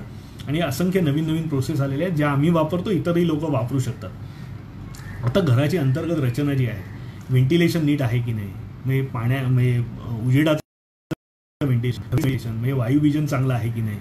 आता एवढ्या घर तुम्ही घेतल्यानंतर तिथे मी म्हटलं तसं एक्सपिरियन्स तुम्हाला कधी मिळेल की ज्या मुंबईत आज मुश्किलीने आपल्याला एकेका रूमला एक खिडक्या असतात, समोरासमोर दुसऱ्या बिल्डिंग असतात. तर जर घरात चांगला वारा खेळता राहणार नसेल, घरात चांगला उजेड येणार नसेल तर मुंबईत आणि तिथे राहण्यात काय मजा आहे, तुम्हाला काही वेगळे पण जाणवणार नाही. त्यामुळे हवा, उजेड याचं व्हेंटिलेशन नीट आहे की नाही, प्रायव्हसी आहे की नाही. आता प्रायव्हसी 2 प्रकारची, एक्सटर्नल म्हणजे बाहेरनं लोकांना आपल्या घरात काय दिसतंय, आणि मी जर घरात बसलो असेल लिव्हिंग रूममध्ये, माझ्याकडे जर पाहुणे आले, काही ठिकाणी मी असं पाहिलेलं आहे लिव्हिंग रूममधनंच किचनची एंट्री, लिव्हिंग रूममधनंच बेडरूमच्या एंट्री. तर असं असेल तर तुम्हाला त्या घरामध्ये प्रायव्हसी नाही. तुम्ही बसलात तर तुमच्या घरातलं सगळं आतलं दिसतंय, किचनमधलं दिसतंय, बेडरूममधलं दिसतंय. तर शक्यतो आता प्रत्येक ठिकाणी तुम्हाला ही लिबर्टी मिळेलच असं नाही, कारण त्याप्रमाणे त्याचं प्लॅनिंग करावं लागतं, पॅसेज क्रिएट करावे लागतात, त्याच्यात कन्स्ट्रक्शन कॉस्ट वाढते. बरोबर आहे. तर प्रत्येक ठिकाणी तुम्हाला लिबर्टी मिळेल असं नाही, पण ही छोटंसं मी तुम्हाला लक्षात आणून दिलं. ते जर तुम्ही लक्षात घेतलं तर तुम्हाला नंतर असं वाटायला नको अरे हो काहीतरी आपल्याला आडोसा करायला लागतोय किंवा आपण आधी हे लक्षात घेतलं नाही. कामाचं फिनिशिंग, आतल्या कामाचं फिनिशिंग, बाहेरच्या कामाचं फिनिशिंग, काम जे केलेलं आहे, जे आपण पैसे देतोय ते व्हॅल्यू फॉर मनी आहे का, काय टाईपचं मटेरियल वापरलेलं आहे, फिनिशिंग मटेरियल काय वापरलं आहे, काय टाईल वापरलेले आहेत. कारण बरेच वेळेला असं लोक आम्हाला सांगतात नाही आम्हाला अगदी टिपिकल पाहिजे, सारावलेलं असं तसं पाहिजे. पण माझा थोडासा त्या गोष्टीला विरोध आहे. कारण मी म्हटलं तसं की जोपर्यंत मी फरक तुम्हाला सांगतो की सेकंड जनरेशन, आज तुम्हाला ते आवडतं कारण तुम्ही त्या पद्धतीचं आयुष्य जगलेलं आहात, अनुभवलेलं आहात तुमच्या मामाच्या घरी, आजोबांच्या घरी. पण तुमचं जे नेक्स्ट जनरेशन आहे त्याला जर तुम्ही सांगितलं तिथे बाहेर टॉयलेटला जा किंवा तिथे सारवलेलं जमीन आहे तर त्यांना त्या गोष्टी आवडणार नाहीत. आणि मग त्या सेकंड जनरेशन तुमचं आहे, तुमची मुलं तिथे यायला तयार होणार नाहीत. त्या घर जरी गावच्यासारखं असलं तरी ज्या गोष्टी आहेत, सोयीसुविधा आहेत, आतल्या ज्या सोयीसुविधा आहेत ह्या चांगल्याच असणं गरजेचं आहे. तर त्याची तुम्ही काळजी नक्की घ्या. वापरलेल्या साहित्याचा दर्जा कसा आहे, काय टाईपचं लाकूड वापरलेलं आहे, विंडोज कशा बनवलेल्या आहेत, ह्या सगळ्या गोष्टींची तुम्ही काळजी घेण्याची गरज आहे. खोल्यांची रचना कशी आहे, तिथे चांगली ॲडिक्वेट स्पेस आहे की नाही, मोकळ्या जागांचा केलेला उपयोग. आता जर तुम्ही बंगला घेणार असाल तर आजूबाजूची जी जागा आहे त्याचा उपयोग कसा केलेला आहे. आता आमच्या इथे जर तुम्ही गेला तर प्रत्येक रूमला तुम्हाला मोकळी जागा मिळते. म्हणजे पहिल्या फ्लोअरवरती आम्ही बेडरूम केलेली आहे, त्याला एक मोठा टेरेस दिलेला आहे, त्याला स्वतंत्र बाल्कनी दिलेली आहे. कारण जे व्ह्यू आहे त्याची मजा तिथूनच आहे. तर मोकळी जागा, तुम्हाला मोकळ्या जागेवर बसावं असं वाटलं तर ती तुम्हाला सोय आहे की नाही, तर त्याची रचना कशी केलेली आहे त्याची तुम्ही माहिती घ्या. सांडपाण्याचा निचरा होण्याची जी व्यवस्था आहे ती नीट केलेली आहे की नाही. कारण हा बरेच वेळेला प्रॉब्लेम होतो की सांडपाण्याची निचरा होण्याची व्यवस्था नीट केलेली नसते, त्या असंख्य अडचणी. घराच्या देखभालीची व्यवस्था काय आहे हा अत्यंत क्रिटिकल विषय आहे, लक्षात घ्या. तुमच्या घराची युटिलिटी जर तुम्हाला चांगली करायची असेल तर तुमच्या घराची देखभालसाठी काय व्यवस्था केली आहे. आज तुम्ही घरी गेल्यानंतर, गावाला गेल्यानंतर तुम्हाला हातात जर झाडू घ्यावा लागणार असेल आणि एक दिवस फक्त झाडण्यात जाणार असेल आणि एक दिवस घर बंद करण्यात जाणार असेल, तर तुमच्या एक्सपिरियन्स तिथे जाणं कमी होईल. लोक तुमच्याकडे घरचेच तुमचे यायला तयार होणार नाहीत की तुम्ही मला नेता आणि प्रत्येकाला साफसफाई करायला लावता. तर त्या सगळ्यांची व्यवस्था आपल्याकडे काय आहे का? तसं आमच्या प्रोजेक्टमध्ये आपण काय काळजी घेतली की आपण हार्डली काही पैसे चार्ज करतो आणि महिन्यातनं एकदा तुमच्या घराची साफसफाई करून, किंवा तुम्ही जेव्हा जाणार असाल आणि आधी आम्हाला जर कळवलं तर आम्ही त्या घराची पूर्ण साफसफाई करून ठेवतो. ही व्यवस्था आपल्याकडे केलेली आहे. तर ह्या सगळ्या गोष्टी तुम्ही घराचं घर नक्की म्हणजे घराचा प्लॅनिंग बरोबर आहे की नाही वगैरे ह्या गोष्टी समजून घेणं गरजेचं आहे. नियमित आणि सगळ्यात महत्त्वाचं म्हणजे सध्या राहत असलेलं जे तुमचं घर आहे त्यापेक्षा तिथे गेल्यानंतर असणारा तुमचा अनुभव चांगला आहे का, हे माहिती असणं अत्यंत गरजेचं आहे. मी पहिल्यांदाही तुम्हाला सांगितलं आणि आत्ताही सांगतोय, तुम्ही जिथे राहताय तिच्यापेक्षा जर वेगळं नसेल, तिथे गेल्यानंतर तुम्हाला आनंद वेगळा मिळणार नसेल, तर तुमच्या जाण्यावरती असंख्य बंधनं येतील. तुम्हाला कदाचित जावं असं तिथे वाटणार नाही. तुम्ही जरी गेला, तुमची फॅमिली तुमच्याबरोबर कदाचित यायला तयार होणार नाही. ही काळजी नक्की घ्या. आणि नियमित खर्च, आता हा झाला आपण आज घर घेतलं आणि तुम्ही एकदाच पैसे दिले, बँकेचं लोन घेतलं, पण दरवेळेला दर महिन्याला त्याच्यावर वेगळे काय खर्च लागणार आहेत त्याची माहिती घ्या. ते किती प्रकारचे, आता काही ठिकाणी ज्या कॉमन ॲम्युनिटीज आहेत त्याच्या जे क्लब हाऊस, स्विमिंग पूल वगैरे केलेलं असतं त्याच्यासाठी वन टाईम इन्व्हेस्टमेंट आपल्याला करावी लागते. क्लब हाऊसची मेंबरशिपसाठी वेगळे पैसे द्यावे लागतात किंवा दर महिन्याला काही वेगळे पैसे शेल करावे लागतात की जी युटिलिटी, जी गोष्ट आपण वापरत नाही आहोत त्याच्यासाठी आपल्याला पैसे खर्च करावे लागतात. तर ही काळजी घ्या की जे तुम्ही घर घेत आहे त्याच्यावर तुमचा जो नियमित खर्च होणार असेल, जर मी मगाशी म्हटलं तसं ते कौलारू अगदी टिपिकल कोकणातलं असेल तर तुम्हाला दरवर्षी कमीत कमी 25,000 ते 50,000 रुपये त्याच्यावरती खर्च करावे लागतील. हे तुम्ही काळजीपूर्वक लक्षात ठेवा आणि ह्याची व्यवस्था तुम्हाला दरवेळेला करावी लागेल. तर हे ह्याची कशा पद्धतीने आपण त्याचा खर्च करावा लागणार आहे ह्याची माहिती घ्या. तिथे गेल्यानंतर तुमचा जेवणाची काय व्यवस्था आहे.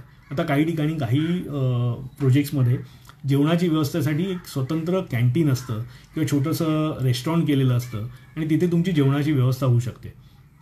आणि हे चांगलं आहे. आता प्रत्येक वेळेला 2 दिवसासाठी जायचं आणि तिथे जर तुमच्या घरच्यांना जेवण करत बसावं लागणार असेल कायम, तर कदाचित त्यांना ते आवडणार नाही. त्यांना तुम्ही चेंज म्हणून नेणार आहात आणि तिथे जर जेवणात दिवसभर अडकले तर त्यांच्यासाठी काय वेगळं आहे तिथे. तर जेवणाची व्यवस्था आहे का. तर जसं असं आमचा प्रोजेक्ट आहे स्टेशनपासून हार्डली 3.5 किलोमीटरवरती आहे, त्यामुळे आम्हाला कोणती गोष्ट करायची गरजच नाही. कारण तुम्ही म्हणाल त्या गोष्टी आज तिथे 5व्या मिनिटाला हजर आहेत. चायनीजपासून ते अगदी घरगुती जेवणापासून ते डॉमिनोज पिझ्झापासून सगळ्या गोष्टी आपल्याला साईटवरती मिळू शकतात. प्रत्येक वेळेला असं असेल असं नाही. जसं आमचं प्रोजेक्ट आता हे शहराच्या जवळ आहे, काही शहरापेक्षा लांब आहे, तर इथे प्रत्येक वेळेला लहान सहान गोष्टींसाठी नुसता ब्रेकफास्ट करायचा असेल तर आपण काही 15 किलोमीटर किंवा 20 किलोमीटर जाऊ शकत नाही. तर किंवा कोणी तिकडनं आपल्याला येऊन देणारही नाही प्रत्येक वेळेला. आणि जर देणारा असेल तरी तो एक प्रकारचं काहीतरी देतो आपल्याला. तर इथे कसं आहे की तिथे वेगवेगळ्या प्रकारचे आपल्याला खाण्यापिण्याच्या वस्तू मिळतील, अशासाठी काय व्यवस्था आहे का ह्याची तुम्ही माहिती घ्या. तर ह्या झाल्या मी अगदी बेसिक गोष्टी तुम्हाला सांगितल्या आहेत. आणि हे जे मी तुम्हाला टूल देणार आहे, आता मला अशी अपेक्षा करतो की आपण बराच वेळ तुमचा मी घेतला आहे, तासभर जरी आपण बोलतोय, काही नेटवर्क इश्यू सोडले तर आपण सगळ्या गोष्टी मी क्लिअर करण्याचा प्रयत्न केला आहे. काही गोष्टी असं असू शकतात की तुमच्या पर्यंत पोचल्या नसतील, तर त्या तुम्ही मला मेसेज करा, मला मेसेज पाठवा, मी प्रयत्न करीन. आणि तुम्ही जेवढ्या कमेंट मी हळूहळू वाचतोय तर त्या गोष्टींना, ज्या ह्याला मी मेसेजना आणि तुमच्या कमेंटना मी उत्तर देण्याचा नक्की प्रयत्न करीन. तर मला अशी अपेक्षा आहे की हे ऐकल्यानंतर तुम्हाला बेसिक गोष्टी तरी कळल्या असतील की प्रोजेक्टमध्ये घर घेताना, कोकणात घर घेताना काय काळजी घेतली पाहिजे. आपण परत एकदा रिव्हिजन करूया की कायदेशीर बाबी काय महत्त्वाच्या आहेत त्या तुम्हाला पाहायच्या आहेत. लोकेशनचं निवड काळजीपूर्वक करायची, निवड अशा प्रकारे करायची की तुम्ही तिथे रेग्युलर एकटा माणूस तरी जाऊन येऊन राहायला पाहिजे. त्या पद्धतीने तुम्ही जी लोकेशनची निवड करा. प्रोजेक्ट निवडताना त्याच्यात ज्या ॲम्युनिटीज दिलेल्या आहेत, त्याची जी कॉमन डेव्हलपमेंट झालेली आहे ती कशी झालेली आहे ती पहा. ती त्याच्यात ज्या दिलेल्या गोष्टी गरजेच्या किती आहेत आणि गरजेच्या किती नाही आहेत ह्या असेसमेंट करा. कारण ज्या गरजेच्या नाही आहेत त्या तुम्हाला नंतर कॉस्ट त्याची तुम्हाला लागणार आहे. जेव्हा तुम्ही घर घेत आहे त्यावेळेला तुमच्याचकडनं ती वसूल केली जाणार आहे आणि दर महिन्याला जे मेंटेनन्स आपण भरतो त्याच्यातही तुम्हाला वसूल केली जाणार आहे. तर त्याच्यातल्या तुमच्या गरजेच्या किती आहेत त्याची जाणीव तुम्ही ठेवा. आणि प्रोजेक्टचं सौंदर्य मूल्य काय आहे, तिथे गेल्यानंतर तुम्हाला कसं वाटतंय याची तुम्ही काळजी घ्या. तुम्ही जे स्वप्नातलं घर तुमच्यासाठी घेणार आहात त्याची क्वालिटी तुम्हाला बघायची आहे. त्याच्यासाठी जे काय कामाची पद्धत कोणती वापरली ते तुम्हाला पाहायचं आहे आणि ते तुम्हाला सोयीचं आहे का, ते तुम्हाला प्रत्येक वेळेला खर्च करायला लागतो आहे का, याचा असेसमेंट करायचं आहे, हा महत्त्वाचा मुद्दा.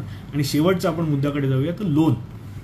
बऱ्याच जणांचं असतं की लोन जे आहे ते घ्यायचं की नाही घ्यायचं.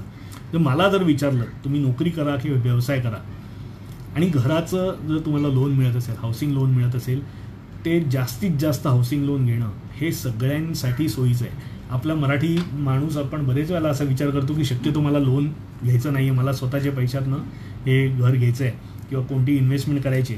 पण हा थोडासा विचार मी तुम्हाला वेगळ्या पद्धतीने समजून सांगतो. आज तुमच्याकडे तुम्ही एक 25 लाखाचं घर घेत आहे, ठीक आहे, आणि तुमच्याकडे 25 लाख रुपये खिशात जरी आहेत, पण तुम्ही जर त्याच्यात लोन जर घेतलं तर काय करावं लागेल, तर जे तुमच्याकडे एक्स्ट्रा 5 लाख रुपये तुम्ही स्वतःचे इन्व्हेस्ट केलेत आणि 20 लाख रुपये लोन घेतलं, तर 20 लाखावरती तुम्हाला दर महिन्याला EMI भरायला लागेल. तर तुमचे जे 20 लाख रुपये आहेत, हे 20 लाख रुपये हे तुम्ही चांगल्या ठिकाणी इन्व्हेस्ट करू शकता. आज इन्व्हेस्टमेंटचे असंख्य ॲव्हेन्यूज आहेत, तर ह्याचा तुम्ही विचार खूप प्रॅक्टिकली करा. जे कोणी तुमचे फायनान्शियल एक्सपर्ट असतील त्यांच्याशी तुम्ही बोला आणि मॅक्झिमम पैसे, कारण इंटरेस्ट जो हाऊसिंग लोनला जो इंटरेस्ट मिळतो त्या इंटरेस्ट वरती जगात आज कुठेही कोणती, म्हणजे निदान भारतामध्ये तेवढ्या कमी इंटरेस्टमध्ये कोणतंही लोन मिळत नाही, हे लक्षात घ्या. आणि तुम्हाला जे रिटर्न्स मिळणार आहे, तुम्ही फिक्स्ड आपल्या म्युच्युअल फंड्समध्ये इन्व्हेस्ट करू शकता. आता सध्या म्युच्युअल फंडची परिस्थिती गंभीर आहे, म्हणजे ह्या करोनामुळे, पण ही काय कायम राहणारी नाही आहे. तर असे जे इतर ॲव्हेन्यूज आहेत तिथे इन्व्हेस्टमेंट करू शकता. आणि EMI जो तुम्ही भरताय त्याच्यावर तुम्हाला इन्कम टॅक्स रिबेटही मिळणार आहे, हे लक्षात घ्या. त्याचा जो इंटरेस्ट आहे त्याच्यावर इन्कम टॅक्सचे तुम्हाला बेनिफिट मिळणार आहेत. तर ह्या गोष्टींची तुम्ही काळजी घ्या. आणि हा जो लोन घ्यायचं की नाही हा फायनान्शियल एक्सपर्टना विचारून, हां, ओढून ताणून तुम्ही जे लोन भरू शकत नाही असं असेल तर तुम्ही लोन अजिबात घेऊ नका. पण हा जर नक्की तुम्ही तुमचा सब्जेक्ट असेल की लोन घ्यावं की नाही घ्यावं, का सेल्फ फंडिंग करावं, तर मी तुम्हाला नक्की सांगेन तुम्ही लोन घ्या. तुमच्यासाठी खूप चांगलं राहील आणि सिस्टमॅटिक पेमेंट तुम्ही करू शकता. आणि ज्या वेळेला तुम्हाला वाटेल की लोनचं मला बर्डन नको आहे, तुमची जी इन्व्हेस्टमेंट आहे तुम्ही काढा आणि ते लोन तुम्ही रिपे करू शकता. केलीत त्याच्यापेक्षा 10 वर्षात 20 वर्षाचं लोन घेऊन इन्व्हेस्टमेंट जो तुम्ही बाहेर केली तर त्याचं इंटरेस्ट तुम्ही ॲक्युमुलेट करून तुमचं 20 वर्षाच्या ऐवजी 15 वर्षामध्ये ते लोन फेडू शकता. आणि हा अभ्यास तुम्ही थोडासा तुमच्या जे एक्सपर्ट आहेत त्यांच्याशी बोलून तुम्ही नक्की याविषयी म्हणजे ते जास्त तुम्हाला सांगू शकतील. मला जर विचारलं तर मी असं सांगेन की शक्य असेल तर लोन नक्की, त्यासाठी हे असणं गरजेचं आहे. तर काही लोकांचं असंही आहे की काही लोकांकडे, म्हणजे माझ्याकडे काही क्लायंट असे येतात की त्यांच्याकडे 50-60 हजार रुपये त्यांना पेन्शन मिळतं, पण पेन्शनरवरती त्यांना लोन मिळत नाही. पेन्शन ज्यांनी घेतलेलं आहे त्यांना पेन्शनवरती त्यांना लोन मिळत नाही, पण त्यामुळे त्यांना स्वतःची इन्व्हेस्टमेंट मात्र करावी लागते. पण एक त्यांच्याकडे पर्याय असा असतो, त्यांच्याकडे जी इन्व्हेस्टमेंट आहे ती इन्व्हेस्टमेंट ती सेम बँकेमध्ये लोन घेऊ शकतात. तर हा पर्याय तुम्ही थोडासा फायनान्शियल एक्सपर्टशी बोलून तुमच्या ज्या गरजा आहेत त्याची माहिती घ्या आणि then you can go for a loan, right. तर मी बरेचसे पॉईंट आता क्लिअर केलेत. मला असं वाटतं की जी काय माहिती दिली आहे ही तुम्हाला उपयुक्त असेल. आणि जेवढं थोडंसं माझ्या प्रोजेक्ट, आता काही जण असं मला माझ्या प्रोजेक्टबद्दल बऱ्याचशा गोष्टी विचारत आहेत, तर तुमची हरकत नसेल मी थोडंसं समराईज करतो की आमचा हा प्रोजेक्ट जो आहे रत्नागिरीपासून हार्डली 3.5 किलोमीटरवरती आहे. इथे ज्या काही सोयीसुविधा आहेत, म्हणजे नवेदरवाडी म्हणून गाव आहे स्टेशनपासून 3.5 किलोमीटरवरती. नवेदरवाडी गावातच आपला प्रोजेक्ट सुरू होतो आणि गावाच्या हिलपर्यंत वरती जातो. आणि पहिली जी फेज आहे त्याची डेव्हलपमेंट गावाच्या त्या हिलच्या टॉपवरती आपली चालू आहे. बेसिक ज्या गोष्टी असतात, सिक्युरिटी आपली साईटवरती ऑलरेडी आहे. साईटची बेसिक डेव्हलपमेंट म्हणजे रस्ते झाले, गटरची व्यवस्था झाली, कॉमन ॲम्युनिटीज झाल्या, ह्या सगळ्या ऑलरेडी पूर्ण झालेल्या आहेत. ठीक आहे. पाण्याची व्यवस्था, आपल्याकडे 2 मोठ्या विहिरी आहेत आणि तिथून आपण पाणी लिफ्ट करतो. 1 लाख लिटर पाण्याची टाकी आहे आपल्याकडे आणि तिथून आपण प्रत्येकाला सप्लाय करतो. एप्रिल ते मेमध्ये सुद्धा माझ्या साईटवरती कमीत कमी 3 ते 4 लाख लिटर पाणी रोज असतं. आणि हे तुम्ही येऊन पाहू शकता. माझ्याकडे असे व्हिडिओ आहेत की तुम्ही रस्त्यावरती आमच्या इथे उभं राहिलात की पाण्याचा आवाज येतो विहिरीत पडणाऱ्या, असेही तुम्हाला तिथे अनुभव तुम्हाला घेता येतील. आणि पाणी हा अत्यंत क्रिटिकल विषय, जो कोकणामध्ये मेजर प्रॉब्लेम आहे, तो आज सगळ्यात मोठा USP आमच्या प्रोजेक्टचा आहे. ओके. इलेक्ट्रिसिटी ऑलरेडी साईटवरती पोहोचलेली आहे. पहिली फेज आता संपत आलेली आहे. त्याच्यामध्ये आपल्याकडे 1, 2, 3 BHK बंगल्यांचे पर्याय आहेत. बरेचसे बंगले तिथे तयार झालेले आहेत आणि ज्या लोकांनी, बऱ्याचशा लोकांना आपण पजेशनही दिलेली आहेत. आणि आम्ही पजेशनसुद्धा जी दिलेली आहे ही OC घेऊन दिलेली आहेत. आम्ही OC शिवाय कोणत्याही आमच्या कस्टमरला पजेशन देत नाही. ओके. जी काही अप्रुव्हल्स लागतात ती अप्रुव्हल्स इन प्लेस असल्यामुळे तुम्ही ज्या दिवशी तुमचं बुकिंग करता तुम्ही स्वतः जाऊन त्या तुमच्या घराचं काम तुम्ही स्वतः जाऊन चालू करू शकता, कारण कोणत्याही अप्रुव्हलसाठी तुम्हाला थांबायची गरज नाही. आपल्याकडे काही 1-2 पर्याय असे आहेत की जिथे तुम्हाला आज 1 BHKचा तुम्ही बंगलो घेतलात ज्याला तुम्ही 3 BHK पर्यंत अपग्रेड करू शकता कालांतराने. त्याचं बांधकामाची जी पद्धत आहे किंवा बांधकाम अशा पद्धतीने केलेलं आहे कोणतेही तुमचं नुकसान न होता तुम्ही तुमचं घर अपग्रेड करू शकता. आणि अपग्रेडेबलच, त्याचं प्लॅनिंग पण अपग्रेडेबल आहे आणि त्याचं बांधकामही अपग्रेडेबल आहे. तर तुम्हाला समजा 3 BHK लॉंग टर्ममध्ये घ्यायचं असेल पण आज मोठी इन्व्हेस्टमेंट करायची नसेल तर तुम्ही आज 1 BHK घर घेतलं तर त्याला 3 BHKमध्ये कन्वर्ट करू शकता. आपलं जे 3.5 किलोमीटर अंतर आहे तिथून जाण्या येण्यासाठी आपली स्वतःची गाडीची व्यवस्था आहे. ओके. आता ती जी कॉन्ट्रॅक्ट बेसिस होती आणि कालांतराने आपण स्वतःची गाडी घेऊन करणार आहोत. सोसायटी जरी आपण बनवली ही सोसायटी कॉमन जी गोष्टी आहेत त्याच्या मेंटेनन्सपुरती सोसायटी आपण करतोय. प्रत्येक घराचा मेंटेनन्स हा आपल्याला करायचा आहे कारण त्याची मालकी जी आहे 7-12 उतारा आपण हा तुमच्या नावाने देत असतो. त्यामुळे त्याची मालकी तुमच्याकडे आहे. त्याचा जो FSI हा पूर्ण तुम्ही कंझ्युम करायचा आहे. म्हणजे तुमचा जर प्लॉट तुम्ही 2 गुंठ्याचा असेल आणि 1000 फुटाचं जर घर असेल तर 1000 फूट तुम्ही अजूनही त्याच्यात बांधकाम करू शकता.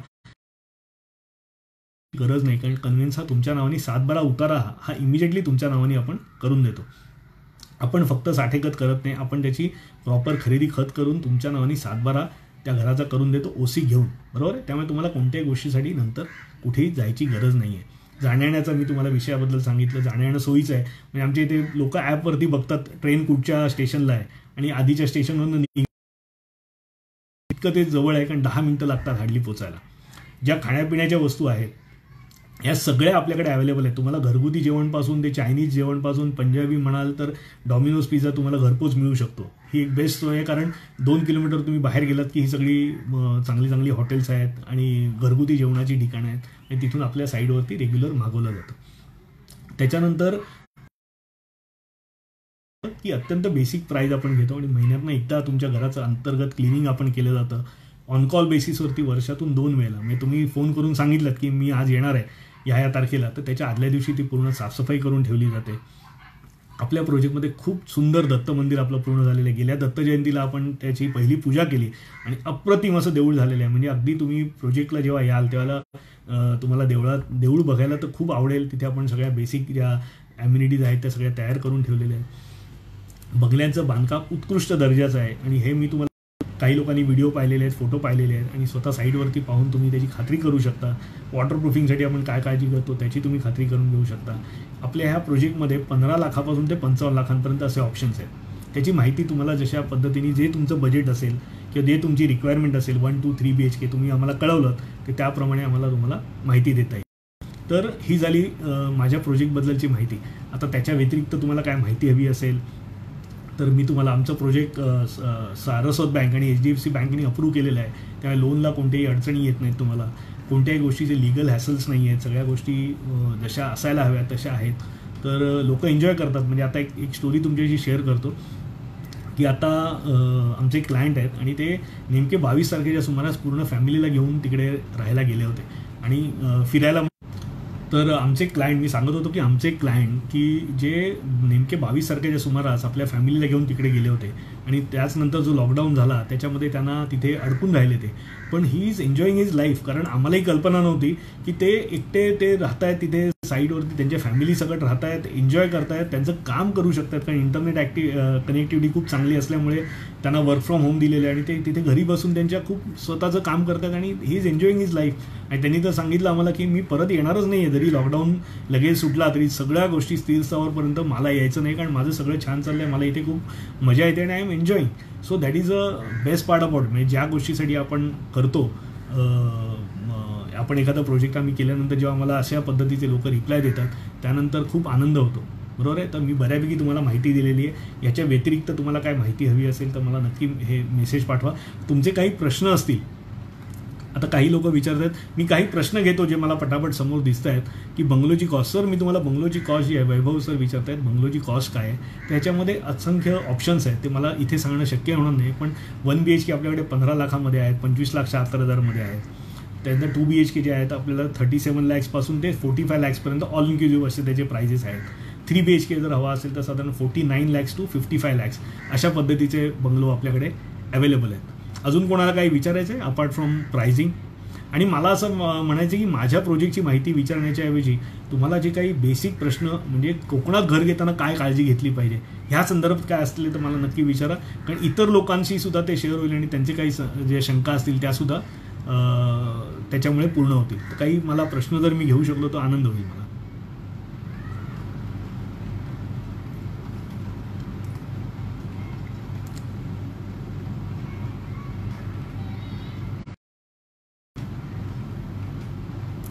Supriya Manerikar 100 square metre 2 BHK cost. Madam costing जे आहे ना आपण ह्या विषयावरती नंतर बोलूया. मी तुम्हाला आता तुमचे मला कमेंट मिळालेली आहे तर ह्याच्यावरती मी तुम्हाला माझ्या टीमला सांगेन पूर्ण कॉस्ट शीट तुमच्याशी शेअर करायला. लोन जास्त मिळण्यासाठी काय योजना आहे? लोन जास्त मिळण्यासाठी 20% आपल्याला लोन मिळू शकतं, 80% तुम्हाला 80% लोन मिळू शकतं, 20 करावीच लागते आपल्याला. स्वतःचे 20% आपल्याला इन्व्हेस्टमेंट करावी लागते. त्यातून तुमच्याकडे जर पहिले 20% पूर्ण करण्यासाठी काही थोडा वेळ लागणार असेल तर त्याच्या गोष्टीशी आपण बोलू शकतो. त्यानंतर तुम्ही वैयक्तिक आपण बोलूया. प्रोजेक्टला कसं व्हिजिट करायचं? सर प्रोजेक्टला आम्हाला तुम्ही मी तुमच्याशी एक नंबर शेअर करतो, तुम्ही लिहून घ्या. ओके, नंबर लिहून घ्या 9324 3949 9324 390049 हा नंबर तुम्ही लिहून घ्या. या नंबरवरती तुमचे जे काही प्रश्न असतील ते व्हॉट्सअप करा. आणि दुसरं हे टूल मिळवण्यासाठी मी तुम्हाला सांगितलं की जे मी तुम्हाला एक टूल देणार आहे. ओके, हे टूल मिळवण्यासाठी हा जो तुम्हाला आता नंबर दिला मी परत तुम्हाला एक सांगतो 9324 390049 ह्या नंबरवरती फक्त टूल एवढा व्हॉट्सअप करा. तुम्हाला जे काही मी तुम्हाला सांगतो ती PDF फाईल तुम्हाला व्हॉट्सअपमध्ये मिळून जाईल. ओके, हे पाठवून द्या तर तुम्हाला तुमच्याशी मी सर मेंटेनन्स कोणत्या गोष्टींचा असणार आहे? मेंटेनन्स हा जो असतो हा ज्या कॉमन फॅसिलिटीज असतात त्याचा मेंटेनन्स आपल्याला पे करावा लागतो. जसं पाण्याची व्यवस्था आहे त्याच्यासाठी पंप लागतात, त्याचं जे मेंटेनन्स आहे, गार्डनचा मेंटेनन्स आहे, त्याच्यासाठी आपल्याला मेंटेनन्सचा खर्च करावा लागतो. या संदर्भात तुमचे काही प्रश्न आहेत फक्त माझ्या प्रोजेक्ट संदर्भात विचारू नका. आपला हेतू माझ्या प्रोजेक्टचंच फक्त ब्रँडिंग करणं, मार्केटिंग करणं नाही आहे. मी परत सांगतोय, मला तुम्ही बेसिक प्रश्न विचारा आणि त्यामुळे लोकांना जास्तीत जास्त पोहोचू शकेल. सबवेन्शन स्कीम आहे का? नाही, सबवेन्शन स्कीम आपल्या प्रोजेक्टमध्ये नाही.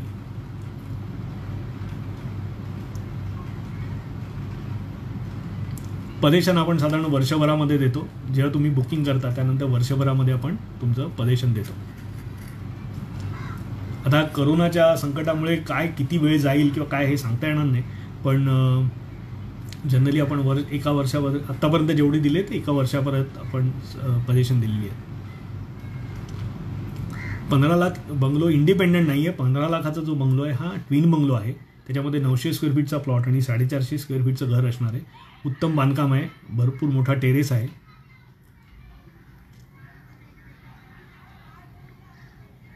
हां, फोन काही जण सांगतात परत नंबर सांगा 9324 390049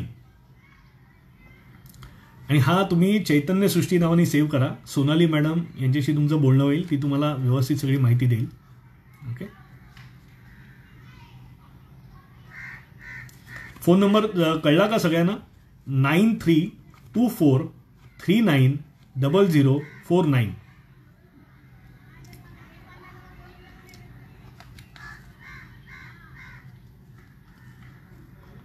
घराच्या साईडला किती वाघमारे विचारतायत घराच्या? सर लहान प्रत्येकाचे वेगळे आहेत आणि त्याचे कॉस्टिंगप्रमाणे त्याची सायझेस पण बदलतात. तर तुमच्या याला रिपीट मी तुम्हाला रिप्लाय करायला सांगेन की आमची जी वेबसाईट आहे त्याच्यावर तुम्हाला शेतकरी दाखला लागणार नाही. सर हे फार एक महत्त्वाचा त्यांनी प्रश्न विचारला आहे, शेतकरी दाखला लागेल का? शेतकरी दाखला लागणार नाही. एनए जर प्लॉट तुम्हाला घ्यायचा असेल तर शेतकरी दाखला लागत नाही. हे सगळे एनए झालेले प्लॉट आहेत. कोणत्याही गोष्टीचं शेतकरी असण्याची गरज नाही. कन्स्ट्रक्शन लोन ऑप्ट करू शकतो का बँक्समधून? आता मला समजून घ्यावा लागेल तुमचा प्रश्न नीट. ओके, रत्नागिरीशिवाय अजून कुठे आमचा प्रोजेक्ट नाही आहे.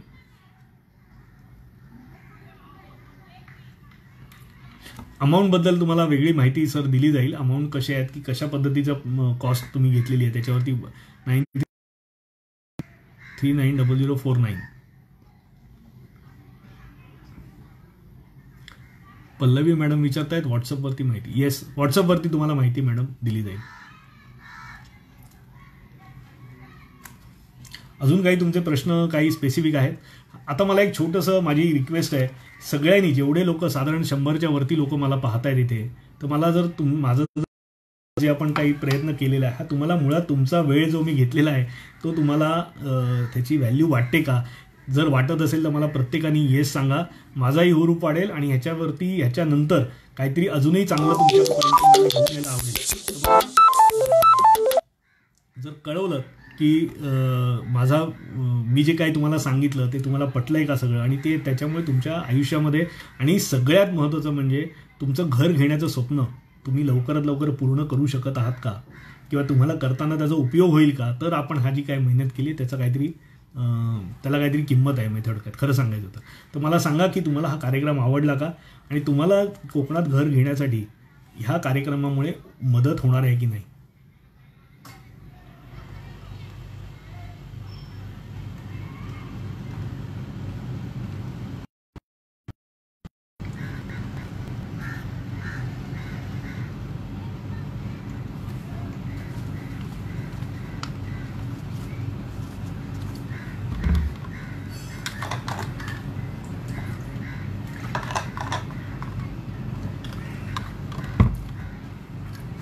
मला समजून घ्यायचं आहे की माझा कार्यक्रम हा जो आपण कार्यक्रम पाहिल्यानंतर तुम्हाला तुमचं घर घ्यायला, कारण एक गोष्ट लक्षात घ्या, आज ह्या करोनाच्या संकटामुळे आज आपण मुंबईत किंवा शहरांमध्ये अडकलो आहे, पण येणारा काळ हा कोकणचा काळ असणार आहे. एक गोष्ट लक्षात घ्या, कोकण हे खऱ्या अर्थाने फ्युचर रेडी असं ठिकाण आहे.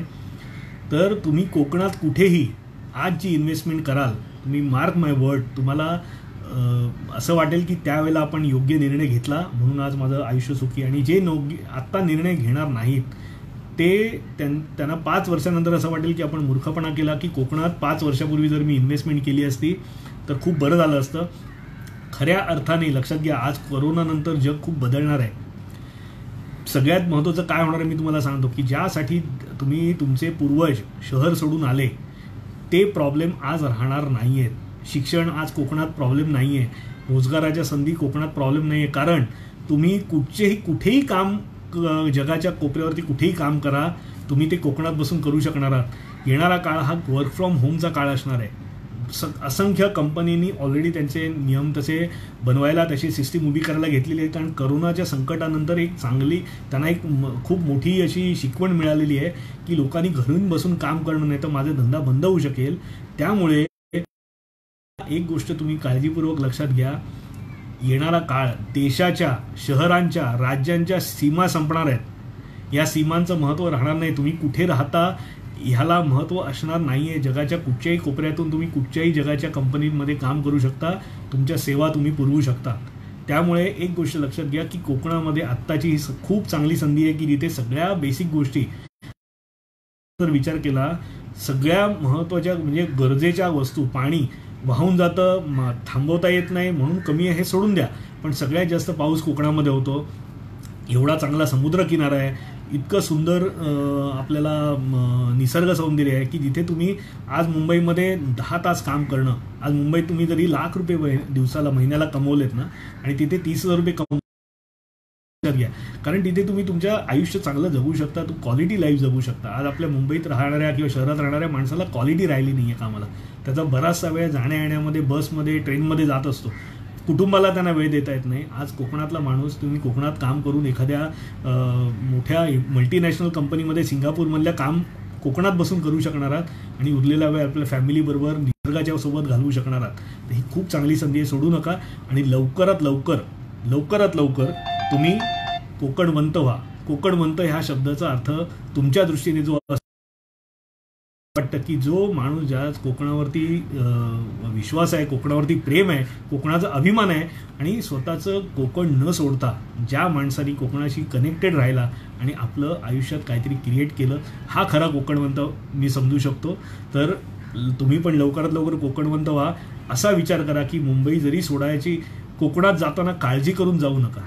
कोकणात हे काही फक्त ज्याला आपण म्हणतो ना रिटायरमेंट झाल्यानंतर जाण्यासाठी कोकण नाही आहे, लक्षात घ्या. तिथे तुम्ही तुमचं आयुष्य खूप चांगल्या प्रकारे जगू शकता. हे तुम्ही लिहून ठेवा हे वाक्य. तुम्ही येणाऱ्या काळामध्ये कोकणात राहून तुम्ही तुमचं कुटुंबाबरोबर राहू शकता, खूप चांगलं आयुष्य जगू शकता. आणि हे ज्या काही गोष्टी आहेत ज्या मी आता तुम्हाला सांगितल्या, कुठेही प्रोजेक्टमध्ये तुम्ही घर घ्या, कोणत्याही घ्या, ह्या काळजी घेतली तर तुम्हाला बेसिक गोष्टींची अडचण येणार नाही. ओके. आणि ह्याचं जे असेसमेंट आहे माझ्या प्रोजेक्टशी कनेक्ट करून तुम्ही करू नका, तुम्ही इंडिपेंडेंटली करा. याच्यात जे मी तुम्हाला टूल देणार आहे त्याच्यामध्ये आपण एक मार्किंग सिस्टीम केलेली आहे की जे तुम्हाला अनेबल करेल तुमचा डिसिजन घ्यायला. ओके. तर जो तुम्हाला मी नंबर दिला आहे 93, परत एकदा नंबर रिपीट करतो, 9324390049 ह्या नंबरवरती तुम्ही व्हॉट्सअप करा.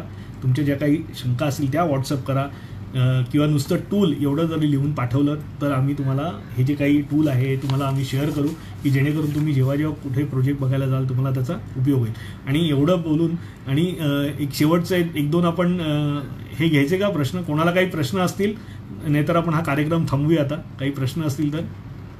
आणि मी आशा करतो की बऱ्यापैकी आपण आज माहिती मी तुम्हाला दिली. आणि थँक्यू तुमच्या सगळ्यांचा, तुम्ही वेळ मला दिलात, थँक्यू सो मच. थोडेसे नेटवर्कचा प्रॉब्लेम होता, काही अडचण तुम्हाला झाली असेल, पण मी त्याच्यासाठी मी पण क्षमा मागतो की काय कारणासाठी ते झालं माहीत नाही, पण ठीक आहे. एनिवे, आणि आपण पुन्हा असे भेटत राहू. आणि कधीही काही लागलं तरी आमच्या टीमला या नंबरवरती तुम्ही फोन करा. इरिस्पेक्टिव्ह ऑफ आमच्या प्रोजेक्ट तुम्हाला अजून काही आमच्याकडनं मदत झाली तरी आम्ही करायला मला आनंदाने आवडेल. लवकरात लवकर कोकणात घर घेण्याचं स्वप्न, आता वेळ घालवू नका, वेळ ऑलरेडी खूप गेलेला आहे. घर घेण्याचं स्वप्न लवकरात लवकर पूर्ण करा. Thank you so much. मी तुमची रजा घेतो आणि पुन्हा भेटण्याचं तुम्हाला आश्वासन पण देतो. Thank you so much.